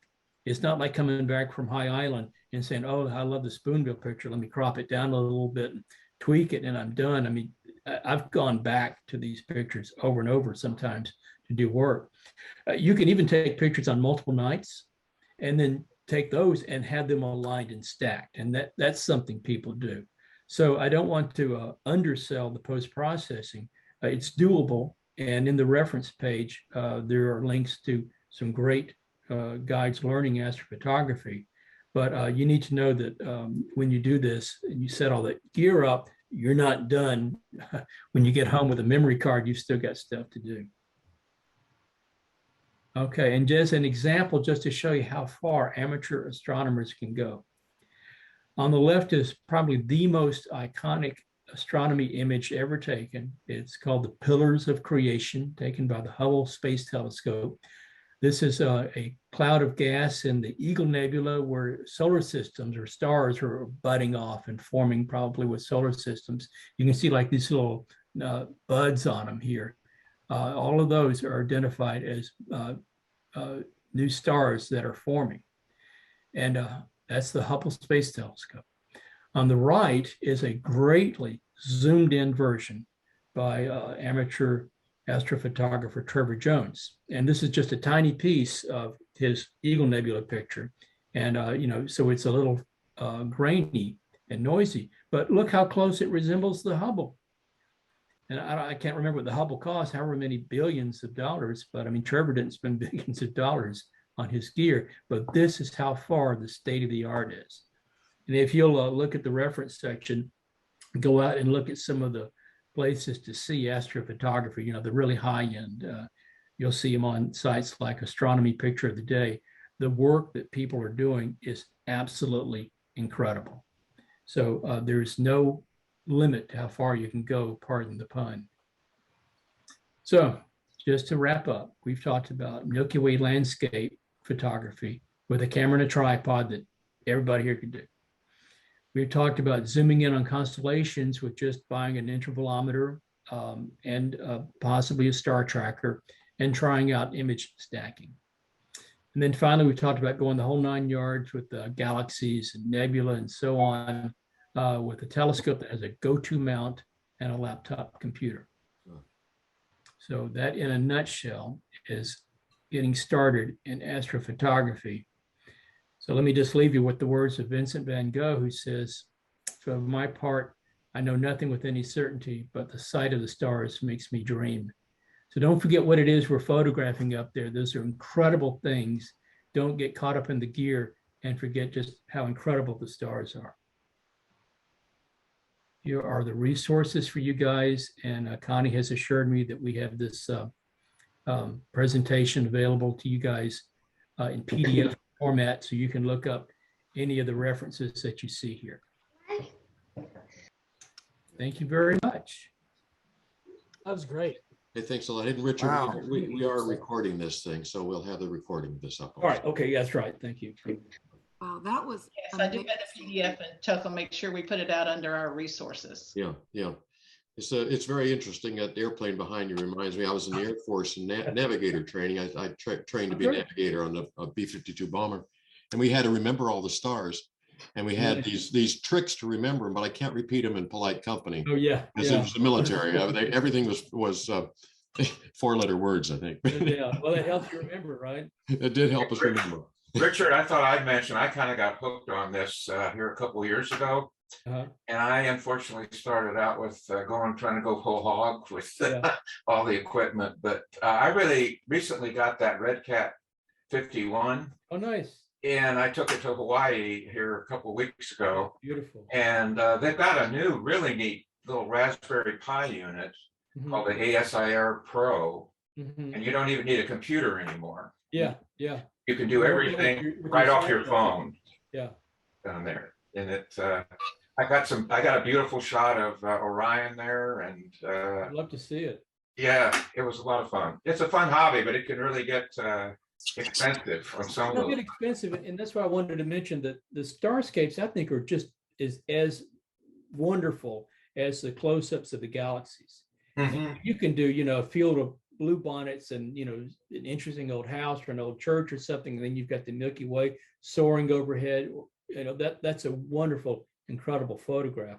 Not to mention things like time lapse, Milky Way shots of the stars moving, and panoramas. Well, we're kind of fortunate here in Texas because we're right at the border of dark sky. Yeah. Because it's east, it's just almost nothing. Yeah. One question I did have, when you use the filters, do you have to change your exposure time when you do use those? the filters through the monochrome cameras or the? No, just a regular, like if you get something like this L-enhanced filter, that'll have the H alpha and the oxygen. I suspect you do, but I mean, I think what you do is you do that as a whole set of exposures. You might do red, green, and blue, and hydrogen alpha. And then you wind up, there's a whole thing called the Hubble palette, where they talk about which colors you use and how you blend them together. And sometimes the output is something that looks very artificial. I mean, very, very interesting space. Hopefully they're all solid. Doesn't look natural. I'm setting, like I use the same thing, and what I do with the filters is I basically take as long as an exposure as my mount will enable. So with my mount, which is like a middle of the road mount, I can get a 5-minute shot.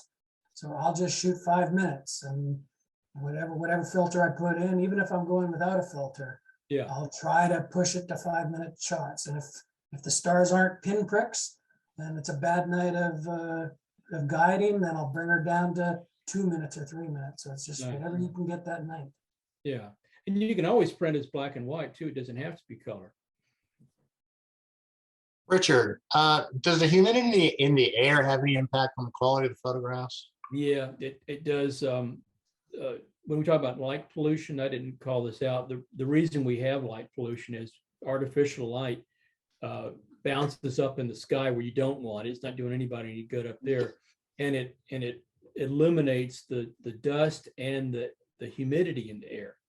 And so when the sky gets brighter than the stars, then the stars disappear. And that can happen from the moon as well. So, the ideal location is high and dry. I mean, the Atacama Desert in Chile, perfect. Places like the Southwest where it's dry to begin with, perfect. Houston, Texas, not so perfect.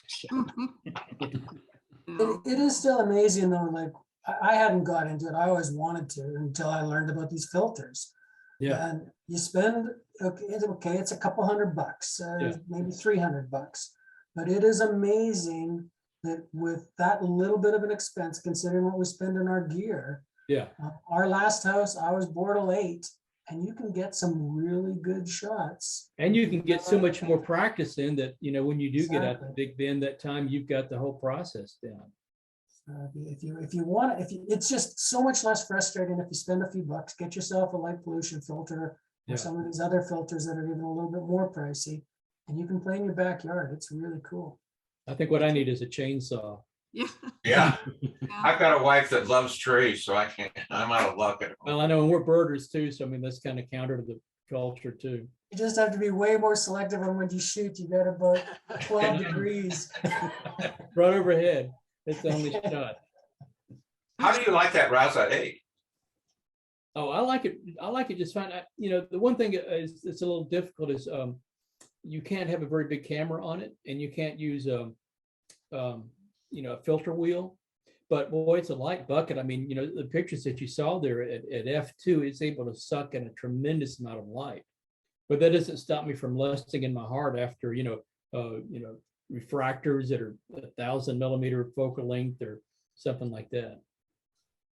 But yeah, I mean, really, I think every piece of equipment has got, you can do wonderful things with it. You just have to pick the targets and the time and the exposure that suits the equipment. You have some amazing photos. Now, were those taken over? Like, how much of a time span did it take you to? You have a history of astrophotography. You have a degree in it, so you've been doing this for decades. Well, I never touched astrophotography until the last few years because I knew that I wasn't crazy enough to do it. In the world of film, it was nuts. Yeah. You had to guide, and then before computers, you had to actually guide. Even with a motor, you'd have to sit there with a joystick. And I did that one time in my 20s for 15 minutes, and I swore never again. It's just 15 minutes took 48 hours. So the amount of time, that galaxy that I showed you at the very end, I got that set up. I think it was like an hour exposure. And so I'm just sitting in the car with, trying to stay warm, or I'm in a lounge chair with some headphones on, listening to music, and I'm just chilling. So, that's an hour of exposure time. I'm done. So once you get everything cooking, you know, the alignment and the focus, and you're on target, and you figure out what the best exposure is, then you just kind of sit back and watch it happen. Now, like I said, you get home and you still got a couple of hours of post-processing time to deal with. But, you know, I kind of like post-processing. So it's not really torture, but it's not the immediate gratification that you might expect. But it's Any, Mike, any issue with vibrations due to wind or? Oh yeah, all that stuff. Oh yeah, yeah. So I mean, all those things can happen. I mean, once you get the telescope all lined up, you can kick the tripod. You know? Ask me how I know. So Steve, I just had an experience in Hawaii. I started to shoot and they were great, and then this wind came up and it started shaking. And I just have to go into it with an idea that this is going to be an adventure. It may not work.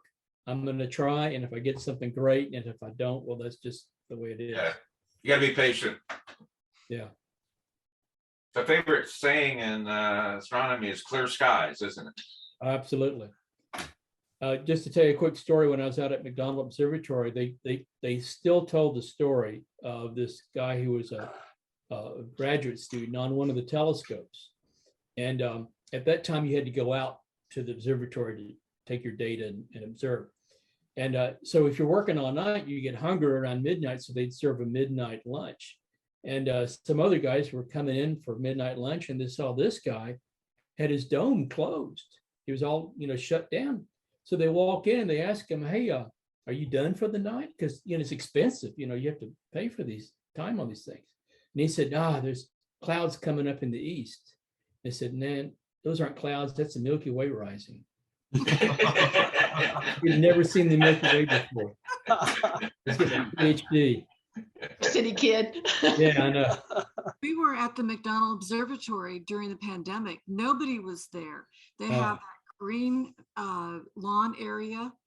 We were the only ones set up for the entire night. And there was no traffic at all. It was gorgeous. I have the Milky Way coming up behind the McDonald Observatory. Oh, beautiful. And you're talking about doing time lapse. So I have two cameras set up. One is doing the time lapse and the other is either doing actually Milky Way shots, or I'm doing star trails or something. So I can get two different kinds of pictures. And of course, if you're doing the time lapse, you can also take a photo, one of those photos, and create the landscape, the starscapes that you're doing. So if you guys don't know, McDonald Observatory has a public outreach program that is superb, and they do a public star party. You have to sign up for it ahead of time. They limit the attendance at 200, but they've got telescopes not on top of the mountain, but at the bottom at the visitor center, about, I think, three different domes. And they'll open them up. Well, first off, they'll start by pointing out the constellations with a laser beam, giving you a little lecture. Then they turn everybody loose to just wander through the domes and look. And then they'll have a bunch of local amateur astronomers with their telescopes set up. And it is really a cool night in West Texas to go do that. We did that one year. Yeah, we've done it too. Yeah, and they have it on 2 nights during the week, I think, like a Tuesday and a Friday night, maybe, or something like that. Yeah. But I'm afraid my little presentation, my workshop is like, whoa, I'm gonna have to do some work. Oh, no. Well, you're welcome to borrow anything that you saw here. I mean, I didn't invent this stuff. I just pulled it together. Yeah, no, it was very, a lot of it is stuff that I have, I like the way you arranged it. So yeah, it was very, now I'm going to go into actually post-processing, showing the steps, good, going into the Lightroom and the Photoshop, so that when you, and not what you were doing, Mike will go into some of the stacking, what you were talking. One question I did have was the large telescope where you're sitting in a driveway, I think, at a table, very similar to what Mike does when he's doing the big one. He's pulling all this stuff out. It takes hours. Yeah. How much was all that equipment? Do you have an idea, just to give people a ballpark range? I think his wife's on here somewhere. Yeah. No, it may be around $5,000 to $10,000, maybe closer to 5. No, I got the telescope used. Now there is a whole market for used telescope and astrophotography gear for the people that jumped in too fast. Yeah. And they're just trying to get rid of it. You know, so I mean, that's a thing. And that's why, I started the presentation with, if you want to do this, just go get a star tracker, get an intervalometer and a decent tripod, and you can take great stuff. I mean, there's nothing less good. It's just the scale. So there's stuff in the sky that is big that needs, I don't know, a 70 millimeter lens, no more, or a 24 millimeter lens, no more. And it is as impressive as those galaxies and nebula and stuff like that. So, then it's just a matter of practicing with the equipment so you can track, getting out, getting lucky on the weather, and shooting enough, minutes of exposure and practicing with your post-processing. Yeah, I have not gotten to the Star Tracker. Maybe that's my next step. There is a person in Kingwood who is taking nebula pictures from his backyard. He's been putting out, he's had the horse head, I think. Nice. Next door neighbor. Yeah. Yeah, so it is possible in the neighborhood as long as you have clear horizons. Yes. Yes. And once you get good at that and you've got the process down and it's not a big production and trying to figure out, how to make it work, then you're really in good shape and ready to go for a trip to Big Bend or rent a Airbnb like I did in that picture, go out someplace in the hill country and you put it together and it just starts working. Yeah, that's true. Richard, the biggest challenge I found getting into it is the post-processing, of course, with Photoshop and everything. You get these pink pictures that come out and you've got to turn them into some of the stuff that you're showing. Where did you get the resources? How did you get great at it? Where can you point us to start learning how to get better with the post-processing?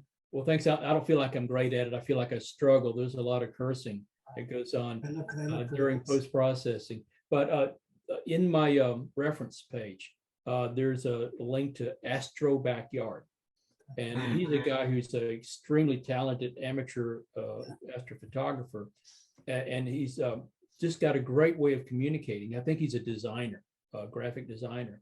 So he has, like, for $20, a post-processing PDF you can buy that has links to private videos that drill down on some of these aspects.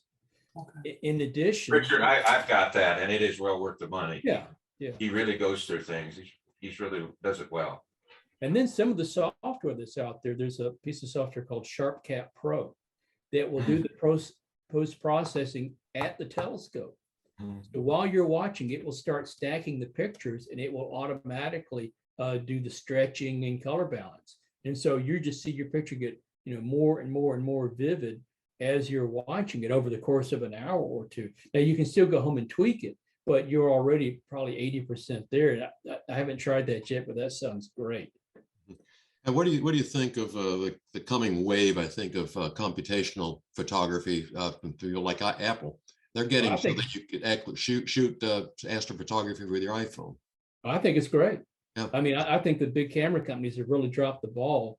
Yeah. When I go out and try to take a quick picture with of the birds at High Island, and I'm having to struggle with the proper exposure because I'm getting the egrets are blown out. Yeah. Like, come on, guys. I mean, you need to be able to figure this out. You know what the histogram looks like. Yeah. So just process it properly. Yeah, I'm excited by that. I just saw this video this afternoon by Eric Kuna, who is a Kelby One. He's talking about iPhones using for astrophotography. He says that it'll take 20, 30 pictures and stack them in the phone. Okay. You don't even have to think about it. You just takes these pictures, stacks them, and you get a nice clean picture out of it. So it's just pretty interesting. So I mean, the next thing is it's got to be an adapter for an iPhone on a star tracker. Oh yeah.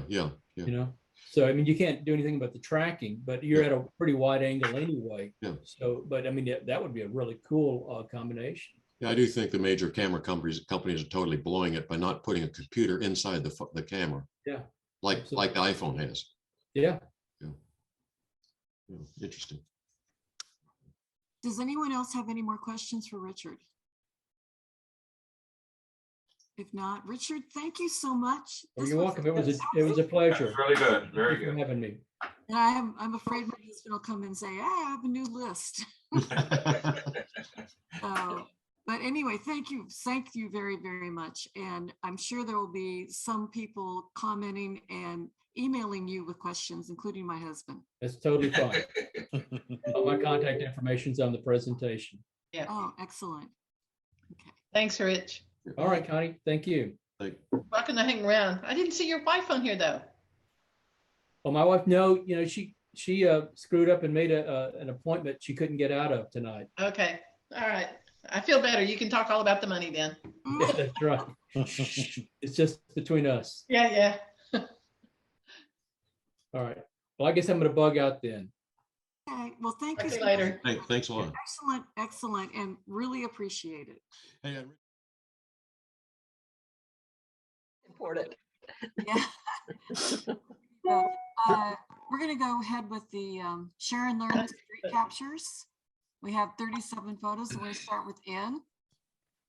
Yes, this is one of our trips to Are we Flatonia. This is downtown Flatonia. Like that. I thought it was a cute little thing. I don't know if this movie house still works or not, but they didn't have one movie then. This is a photograph I was wondering about putting in. It's not a good photograph. The subject is kind of disturbing. This was from our downtown walk. And I snapped this photograph and it's kind of fuzzy, but it kind of gives it a sense of what's going on, I think. This woman sitting there with her bright hat on and a no trespassing. And when I snapped it, she went into a tirade and kind of broken English. I don't know. It was a different language. And I quit taking a picture. But somebody actually had to come over and and calm her down. So well, if you do street photography, that's going to happen once in a while. Right. And I was there with you, and I actually thought afterwards, I think if we had approached her and said, if we gave you some money, could we take your picture? And I bet she would have said, sure, because she seemed to be indicating when I walked by her, like, come on, take my picture, but she wanted something. And that is something street people need. They need money. So it's an option. They need something. But it was, and I also feel like, you're kind of intruding on people when you take a picture in this situation. But well, that's why they say a lot of the really good street photographers are people who spend time talking with them. Yeah. Well, but a lot of times good street photography is not posed. Okay. And it's not that sort of, you don't get people's attention and pose them. And then it's not real street photography. No, they're just trying to make them feel comfortable though while they're walking around them. Yeah. Well, a lot of times I will sort of give a high sign. I've done a lot of street photography traveling, and it's the international, the sign of point to your camera and say, question, can I use it? And a lot of times they'll say fine, But, and I think, maybe, and this is downtown Houston too. The Chicago bean is really famous. It's out on a plaza and you see selfies around it. Houston has a bean just the same as the Chicago bean, but it's hidden back in around these very plain looking buildings. And you can see that it's just something, here's this famous sculpture and you barely can find it. Yeah, that's at the MFA garden. It's in the sculpture garden, right? Yeah. Bill? Yes, I was out in San Francisco once to a meeting, and I was walking down the street and had my camera, fortunately, because I was taking other pictures. And these two ladies appeared. At least they said they were ladies. Never can be too sure in San Francisco, but they say they get dressed up like this every Saturday in identical outfits, and they come down and walk the streets. And I did actually see a newspaper clipping once with an almost identical picture in it. But anyway, I thought that was probably a once in a lifetime event to get that picture. Where was that, Bill, again? In San Francisco. San Francisco. Were they twins? Yes. Yeah. I believe they said that, yes. Yeah. But anyway, So I just walked out of HEB one day, and this attractive young lady was standing there with her umbrella, and I thought that she made a good pose, and so I snapped her picture, and she apparently liked it because she was smiling. That's really cute. That is cute. There's something about people with ice cream cones that sort of attracts me. I don't know why, but I have a number of pictures of people licking their ice cream cones, and so this is one of them. It's a good one. Chris. Oh, hi. I apologize. The Woodlands Club had to move their meeting from last night, so I keep putting on headphones so I can have another computer with a different meeting because I'm a part of that. So this has been a technological nightmare, but anyway, I'm glad I'm able to be in both meetings. Okay, so you know, Queen Elizabeth, she's coming up on the big Jubilee, and I just happened to be in London, and here she is. She was with these kids. And I kind of like the shot because don't these look like the, you know, quintessential little British children with little freckles and, you know, things on their face. Rosy cheeks. Well, the little boy with the red jacket actually is wearing a stud earring, which I thought is interesting because he's pretty small. And if you look close at his ear, he's got a diamond stud in his ear. Oh. Anyway, but yeah, it's just fun. And this is just, you know, this to me is street photography, performers. And you get that a lot in London or places like that. Yeah. That's a scary queen. I thought it was the Queen of Hearts. I thought it was something like that. I didn't think it. Yeah. Anyway. Okay. Really, you know, again, this is just street photography. I forced my wife when we travel together, hey, let's get up early and not sleep in the hotel, and let's get out and go to a park or something, or a really cold farmer's market like in Paris one year. This was in Shanghai, and it's just, you know, they exercise like crazy in these parks. I think it was Mao Zedong's, you know, command that everybody exercise. And these people were doing the most beautiful ballroom dancing, and the music was playing. And I love that. I think the guy, isn't that the Nike symbol on his shoe? Yep. So that he's dancing there with his Nikes, but they just had this perfect pose.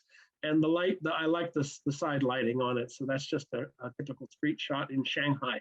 The lighting really makes that shot. Thank you. McDonald's. Okay, street photography, sometimes it's documenting what's going on and know what happens on streets. People walk. Now, this is Brisbane, Australia, and this is a section of the old town where they've closed down all the traffic from cars, and it's just walkers. And this was shot at lunchtime.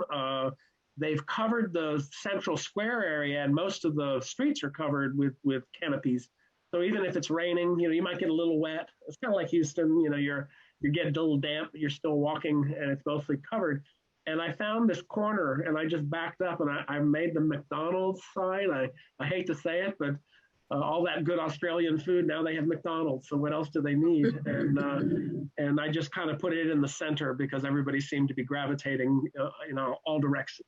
Mm-hmm. You go to Europe and they have these 100-year-old buildings with McDonald's in it. Yeah. You know, yeah. But they serve wine. Multiple hundreds of years old. Their McDonald's sells wine. Okay. That's Humble. That's right here in Humble. I was out there walking, this was a couple years ago, and there's a little old broken down store that's still there. He sells a bunch of old things. I sat in the porch with this guy probably for 45 minutes just chatting with him before I actually asked to take his picture. And he's very happy to pose for me. So this is a posed picture. Very nice guy, and just very characteristic. I don't know if he's still alive. He was pretty old at the time, and pretty overweight, I guess. But he was just an interesting character from Humble. And you'll find almost all my my street photography is always black and white. It just likes the tradition. This is in Sicily. It must be a mafioso. I'm not sure. I wouldn't want to mess with a guy, but here's another. You sure even a mafioso? No. Well, I did not ask to take his picture. I quickly took it and got the shit out. Get the hell out of town. But I mean, no, he was just an interesting. I love the people down there. They're just very, very interesting. Again, That's it's a really cool picture. Yeah. That really is. Yeah. I like those calendars behind there. No, they did this tourist, bro. Tourist trap is a tourist store in the background with the stuff, but he was sitting out in front. I just thought he was so cool. Yeah, that is. That's really good. This one, I was in a workshop up in Dallas, and the guy was teaching street photography, and that's where you don't get people's attention and stuff. But I was walking around this one area of town, and of course, I'm a extremely white elderly gentleman walking around the streets, which were not so much. And I took some great pictures, and this guy here came up to me, wanted his picture taken. He asked me to take the picture. Oh my God. So, and he was he was really nice. I took his photo. He gave me his email, and I sent it to him. So really nice guy. I was very pleased. He was really a very nice guy. You wouldn't look at it. He's giving me the tough guy look, but good guy. Very nice. Yeah. David. Okay, this is my water taxi going down the street, and the last. You're terrible. Is this at East End Park? Sea otters, and the mama and the baby, and she's feeding one of the clams. I don't think she's feeding it because they were all sucking, nursing on the mamas. But Yeah, but she opened has a it. clam. She'd probably eat it and would just let him look at it. So this is what you're really supposed to eat. That was in Alaska when we went up and did the bears. Ooh, nice. Good shot. That looked good. Now, this is one of my favorite shots from the water taxi up in Alaska. Wow. Along the street there. But the bald Streets of eagle is Alaska. gorgeous. I think the settings around this is just absolutely gorgeous. I love this picture. I love the background, everything. It's just It looks. Yeah, the composition of that is wonderful. It really is. Yeah. What was the lens you had on there? Was that your? that was a 400, A 400. Okay. 2.8. Yeah. Yeah. That's one of my favorite pictures. I really love that picture. I've got it closer up. I got one closer up, but this one just the background and everything just sets it apart. It's This is great. full frame though. It's probably close to full frame, yeah. Okay, this is in Bhutan, in a town called Ogunchola, or it's a community called Ogunchola, and we spent the night there, a couple of nights, and we had the festival where the people would come do the dances for it, and the local people would come out too. I mean, 30 or 40 people, and this is an older lady here, and I guess it's her grandson or something. And I love these pictures because the facial features are so great, and you can see all the lines in the face. The details is great. Again, that was with the 400. Yeah, that is gorgeous. Great shot.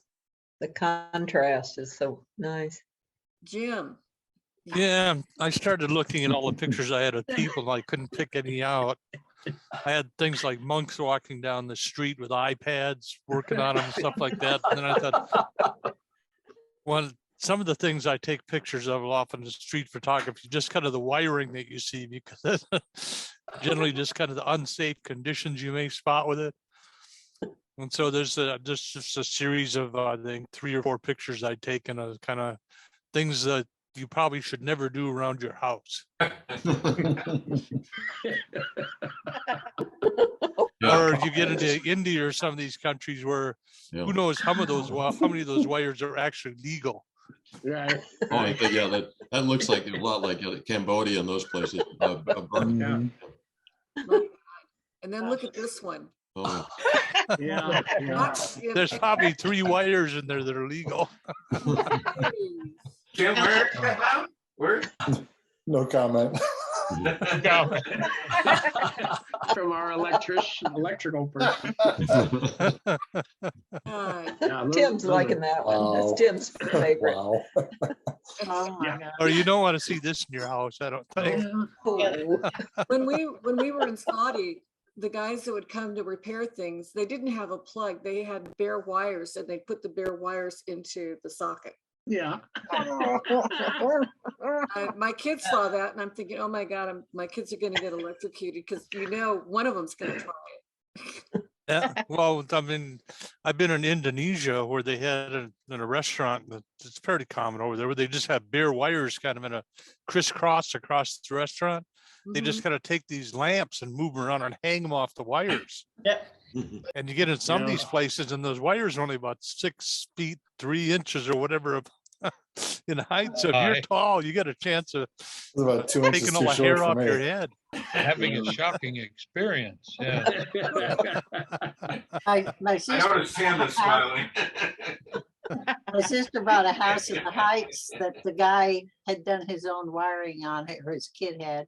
He'd go around to the construction sites and pick up little loose short pieces of wire. He'd tape the tips together like this and no junction box in the wall. Just twist them. Maybe 5 or 6 of those guys in one wall. Oh, geez. Well, I cheated on this shot. I thought about, did I have any street photography? And that's something I've never really done. So this is a photograph that I pulled out of my dad's old trunk that I have up in my office. It was taken in a mountain town in eastern Venezuela in about 1952. Oh, wow. And it was a color slide. And of course, over 70 years, it had deteriorated quite a bit. So I took it out of the slide mount and digitized it and cleaned it up. And I was here when he took this photograph. We were on a trip up to see a cave in the mountains. And it just struck me as a very unusual photograph of the people up there at that time. When we were there, I never noticed that the guy in the middle has a book in his hand. Mhm. I don't know what they were doing. Dad talked to him before he took the picture, so he got their permission. Yeah, well, he has some gators on too, huh? It looks like. Yeah, well, you know, there back then in those areas, there were no stores, so those were cobbler-made boots. Oh, okay. Yeah. The guy on the left looks like he's saying, "You're here to shoot that stupid cave, man." It was an unusual cave. It's you can see it on the maps of Venezuela today. It's called the Huachuro National Park, and they have what they call oil birds in this cave. And we went back in there with 2 flashlights and a Coleman lantern. And about halfway in, the Coleman lantern died. And we went on through and came back out with just the flashlights. Mhm. But it was an unusual field trip that he took me on, and this is what I have to remember. That's really cool. Good one. Nice. Mike, Mark. Okay, this was a little trip we took recently, and we were in, believe it or not, we're in the middle of the road. Yes. Of course, she could figure out that we saw some wildlife to the west there. And we were heading down, and there was a long caravan of all these wonderful snow coaches. And there were wolves to the left of that picture. So we were all trying to get pictures of the wolves. And to show you how long it is, if you put the next one up, Wow. Is this it? there should be another. There you There's go. that's looking the opposite direction of what I was standing. Oh my gosh. Mhm. That looks like the place we left the road, Kathy. Remember our thing went off the road? Yeah, I think so. Right about. Yeah, well, this was the road. Well, we went off. Ours went off. We had to get pulled out. We got stranded out there. Okay, now this is something. This is my road shot, and you never guessed where this was. Houston. Anybody have any ideas? Buffalo Speedway. Custer State Park. That's close, Chris. Caprock. Buffalo, New Huh? York. Buffalo, New York. No.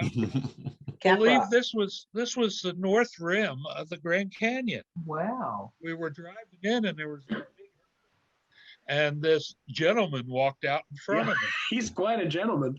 And he was. Even when the ranger came up and shooed him off the road, he turned around as soon as that ranger left and walked right back up. And I took his picture. He's looking for a lady. There were plenty of them around too. Yeah. He was just guarding the road. Oh. Pam. Okay, well, when the tall ships are in Galveston, you never know what's going to be coming down the street. They were all decked out. There was a whole train of them. And they were very colorful. Their costumes were unique. And it was just a great shot I wanted to take. Yeah, it Yeah. is. And this And is Bavaria?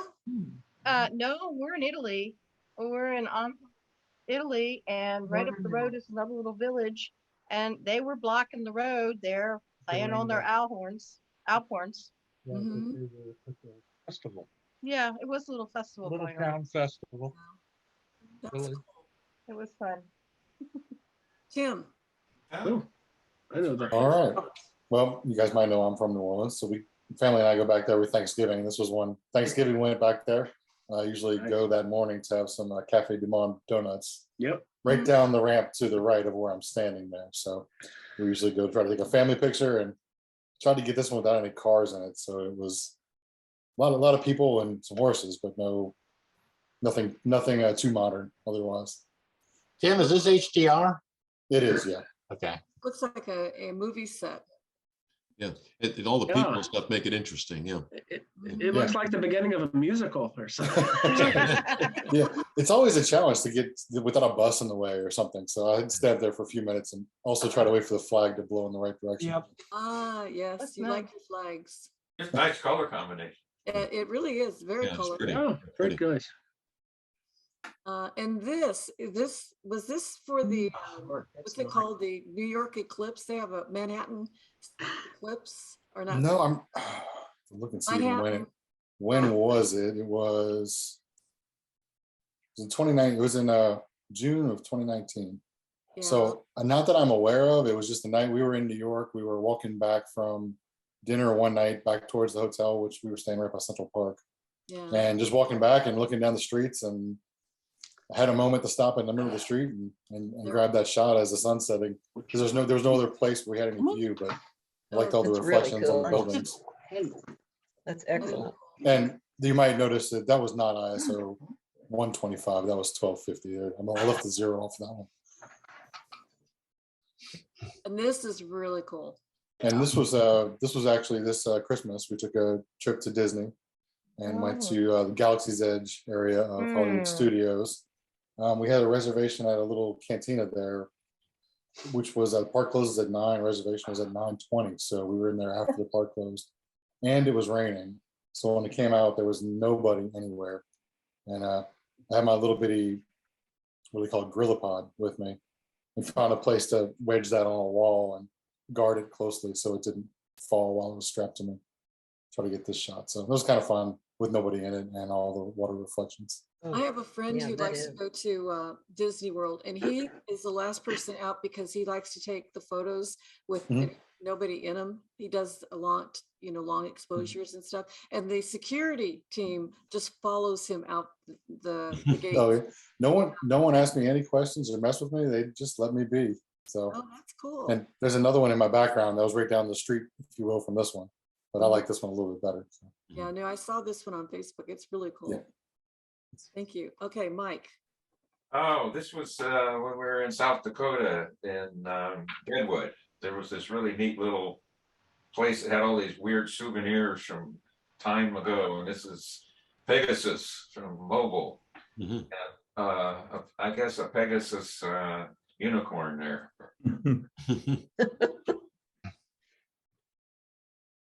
This is Christ Memorial Episcopal Church in Kilauea, Hawaii, and this has had a very interesting history. It was it's the Christ Memorial Episcopal Church, and it was founded in Hawaii by the king at that time, King Kamehameha IV, and this is on the island of Kauai, and it just has a very interesting history. And there's a graveyard that surrounded it with a lot of old Hawaiian settlers. There were Portuguese, there were English, there were Germans. It's just really historical. It's very famous for its stained glass windows. And in the bottom right there's a picture, and they came from England. And it's just very, very pretty. The stained glass It's window pretty. I took through the window because the church was actually closed. So the Yeah, at shadow the time. is actually a lamp that kind of hides the stained glass window. But they were made in England and brought over and 1968, they refurbished them. So it's been in worship. They've been using it since the 1940s. This is a typical street shot in Kauai. This is this rooster. And these, they have hurricanes there, and then all these chickens get loose and they populate everywhere. And they are very pretty, though. I mean, they got just bright, vibrant colors. This one's a little different from the ones we normally see. Yes, yeah. Usually they have where the red is, that's usually white on black, which is kind of striking. But he had his harem behind him, I think, too. Did you ask his permission? Oh, yeah. No, he might have pecked me. Yeah. You can be on the top of a razor ridge in Hawaii and you hear, "Wah, wah." all the time. They're everywhere. We were having lunch, and there was a male who decided he wanted to get cozy with the female, and she was having nothing of it. And so she flew up onto above the roof, so we couldn't see him. But I'm watching this woman who's sitting there laughing and watching them, and all of a sudden, the rooster is just like he's thrown down to the ground. The female said that he was trying to do his thing on a wire, and she just gave him the shove, and he took it off. So no more for that rooster. And several years ago, we were in Ireland, and this is the famous the Temple Bar in Dublin. That's an HDR. Nice lighting. Yeah, it is. It's a fun bar to go to. Yeah, the colors in that are wonderful. Yeah, and then this in France, Aix-Provence. I love this. He has his dog in the basket, and he knew I was taking the picture, and he smiled for me. He was very happy with getting his picture taken. And I thought, wow, that's really cool. And then this was in St. Petersburg. It's a flower cellar. And I just thought it was interesting. I did another picture where I just focused on the flowers, but I like this one because I think it gives it more context. And I mean, they're very poor. You look at her jacket and she's selling the flowers. And Yeah, you almost got in trouble too. Yeah, I know. Well, we were told we had to I had to shoot this really almost moving because we had to get back to the bus, and the tour guide was looking at me because I'm always the last one. And she's like, no, nay, so that was really very quickly taken. Yeah. And that is the last of our share and learn. And thank you all who participated. Our next meeting is March 15th, and Connie has another great sounding program, Shades of Gray, The Art of Black and White Photography by Brittany Colt. It's the Ansel Adams Gallery, Yosemite Park, which we've been to that gallery, and that is really, really cool. So we will be in Utah, so maybe I can razz in, but I won't be in the March 15th. So I'll be looking for Chuck's video. And then for Share and Learn, March, action shots. Okay, this picture was taken in the Big Island, and poor Mike, he got blown away. There was a monk seal in the place where he normally went into the ocean. So he was going in the corner, which is where all the waves action was. So you can see, it was a very stop action, and he just got plastered, lost his little snorkel thing, and lost his fins. He had to find the fins. You're embarrassing me. He was sad, but he came out okay, obviously. But I like this. I like against the rock. So yeah, well, there were rocks there too. So hey, anyway, Kathy, when are we going in-person meeting? I've had a couple of people ask me that. We could do March. I mean, it's up to you and Jim. I think. Well, I mean, it's not up to I don't know. I've had a couple of people ask me. I don't know if everybody wants to. That's the whole point. When we decided we were going to start with in-person meetings in January, and because of COVID, we decided to move it back a couple of months. So I think we talked about starting in March with in-person meeting. Okay. The church is fine with it. Okay. We'll go to March meeting. So people who are on tonight, is there anyone who is really hesitant about meeting. Well, Kathy, we can still Zoom it. I mean, we'll do in person, but we can offer a Zoom alternative.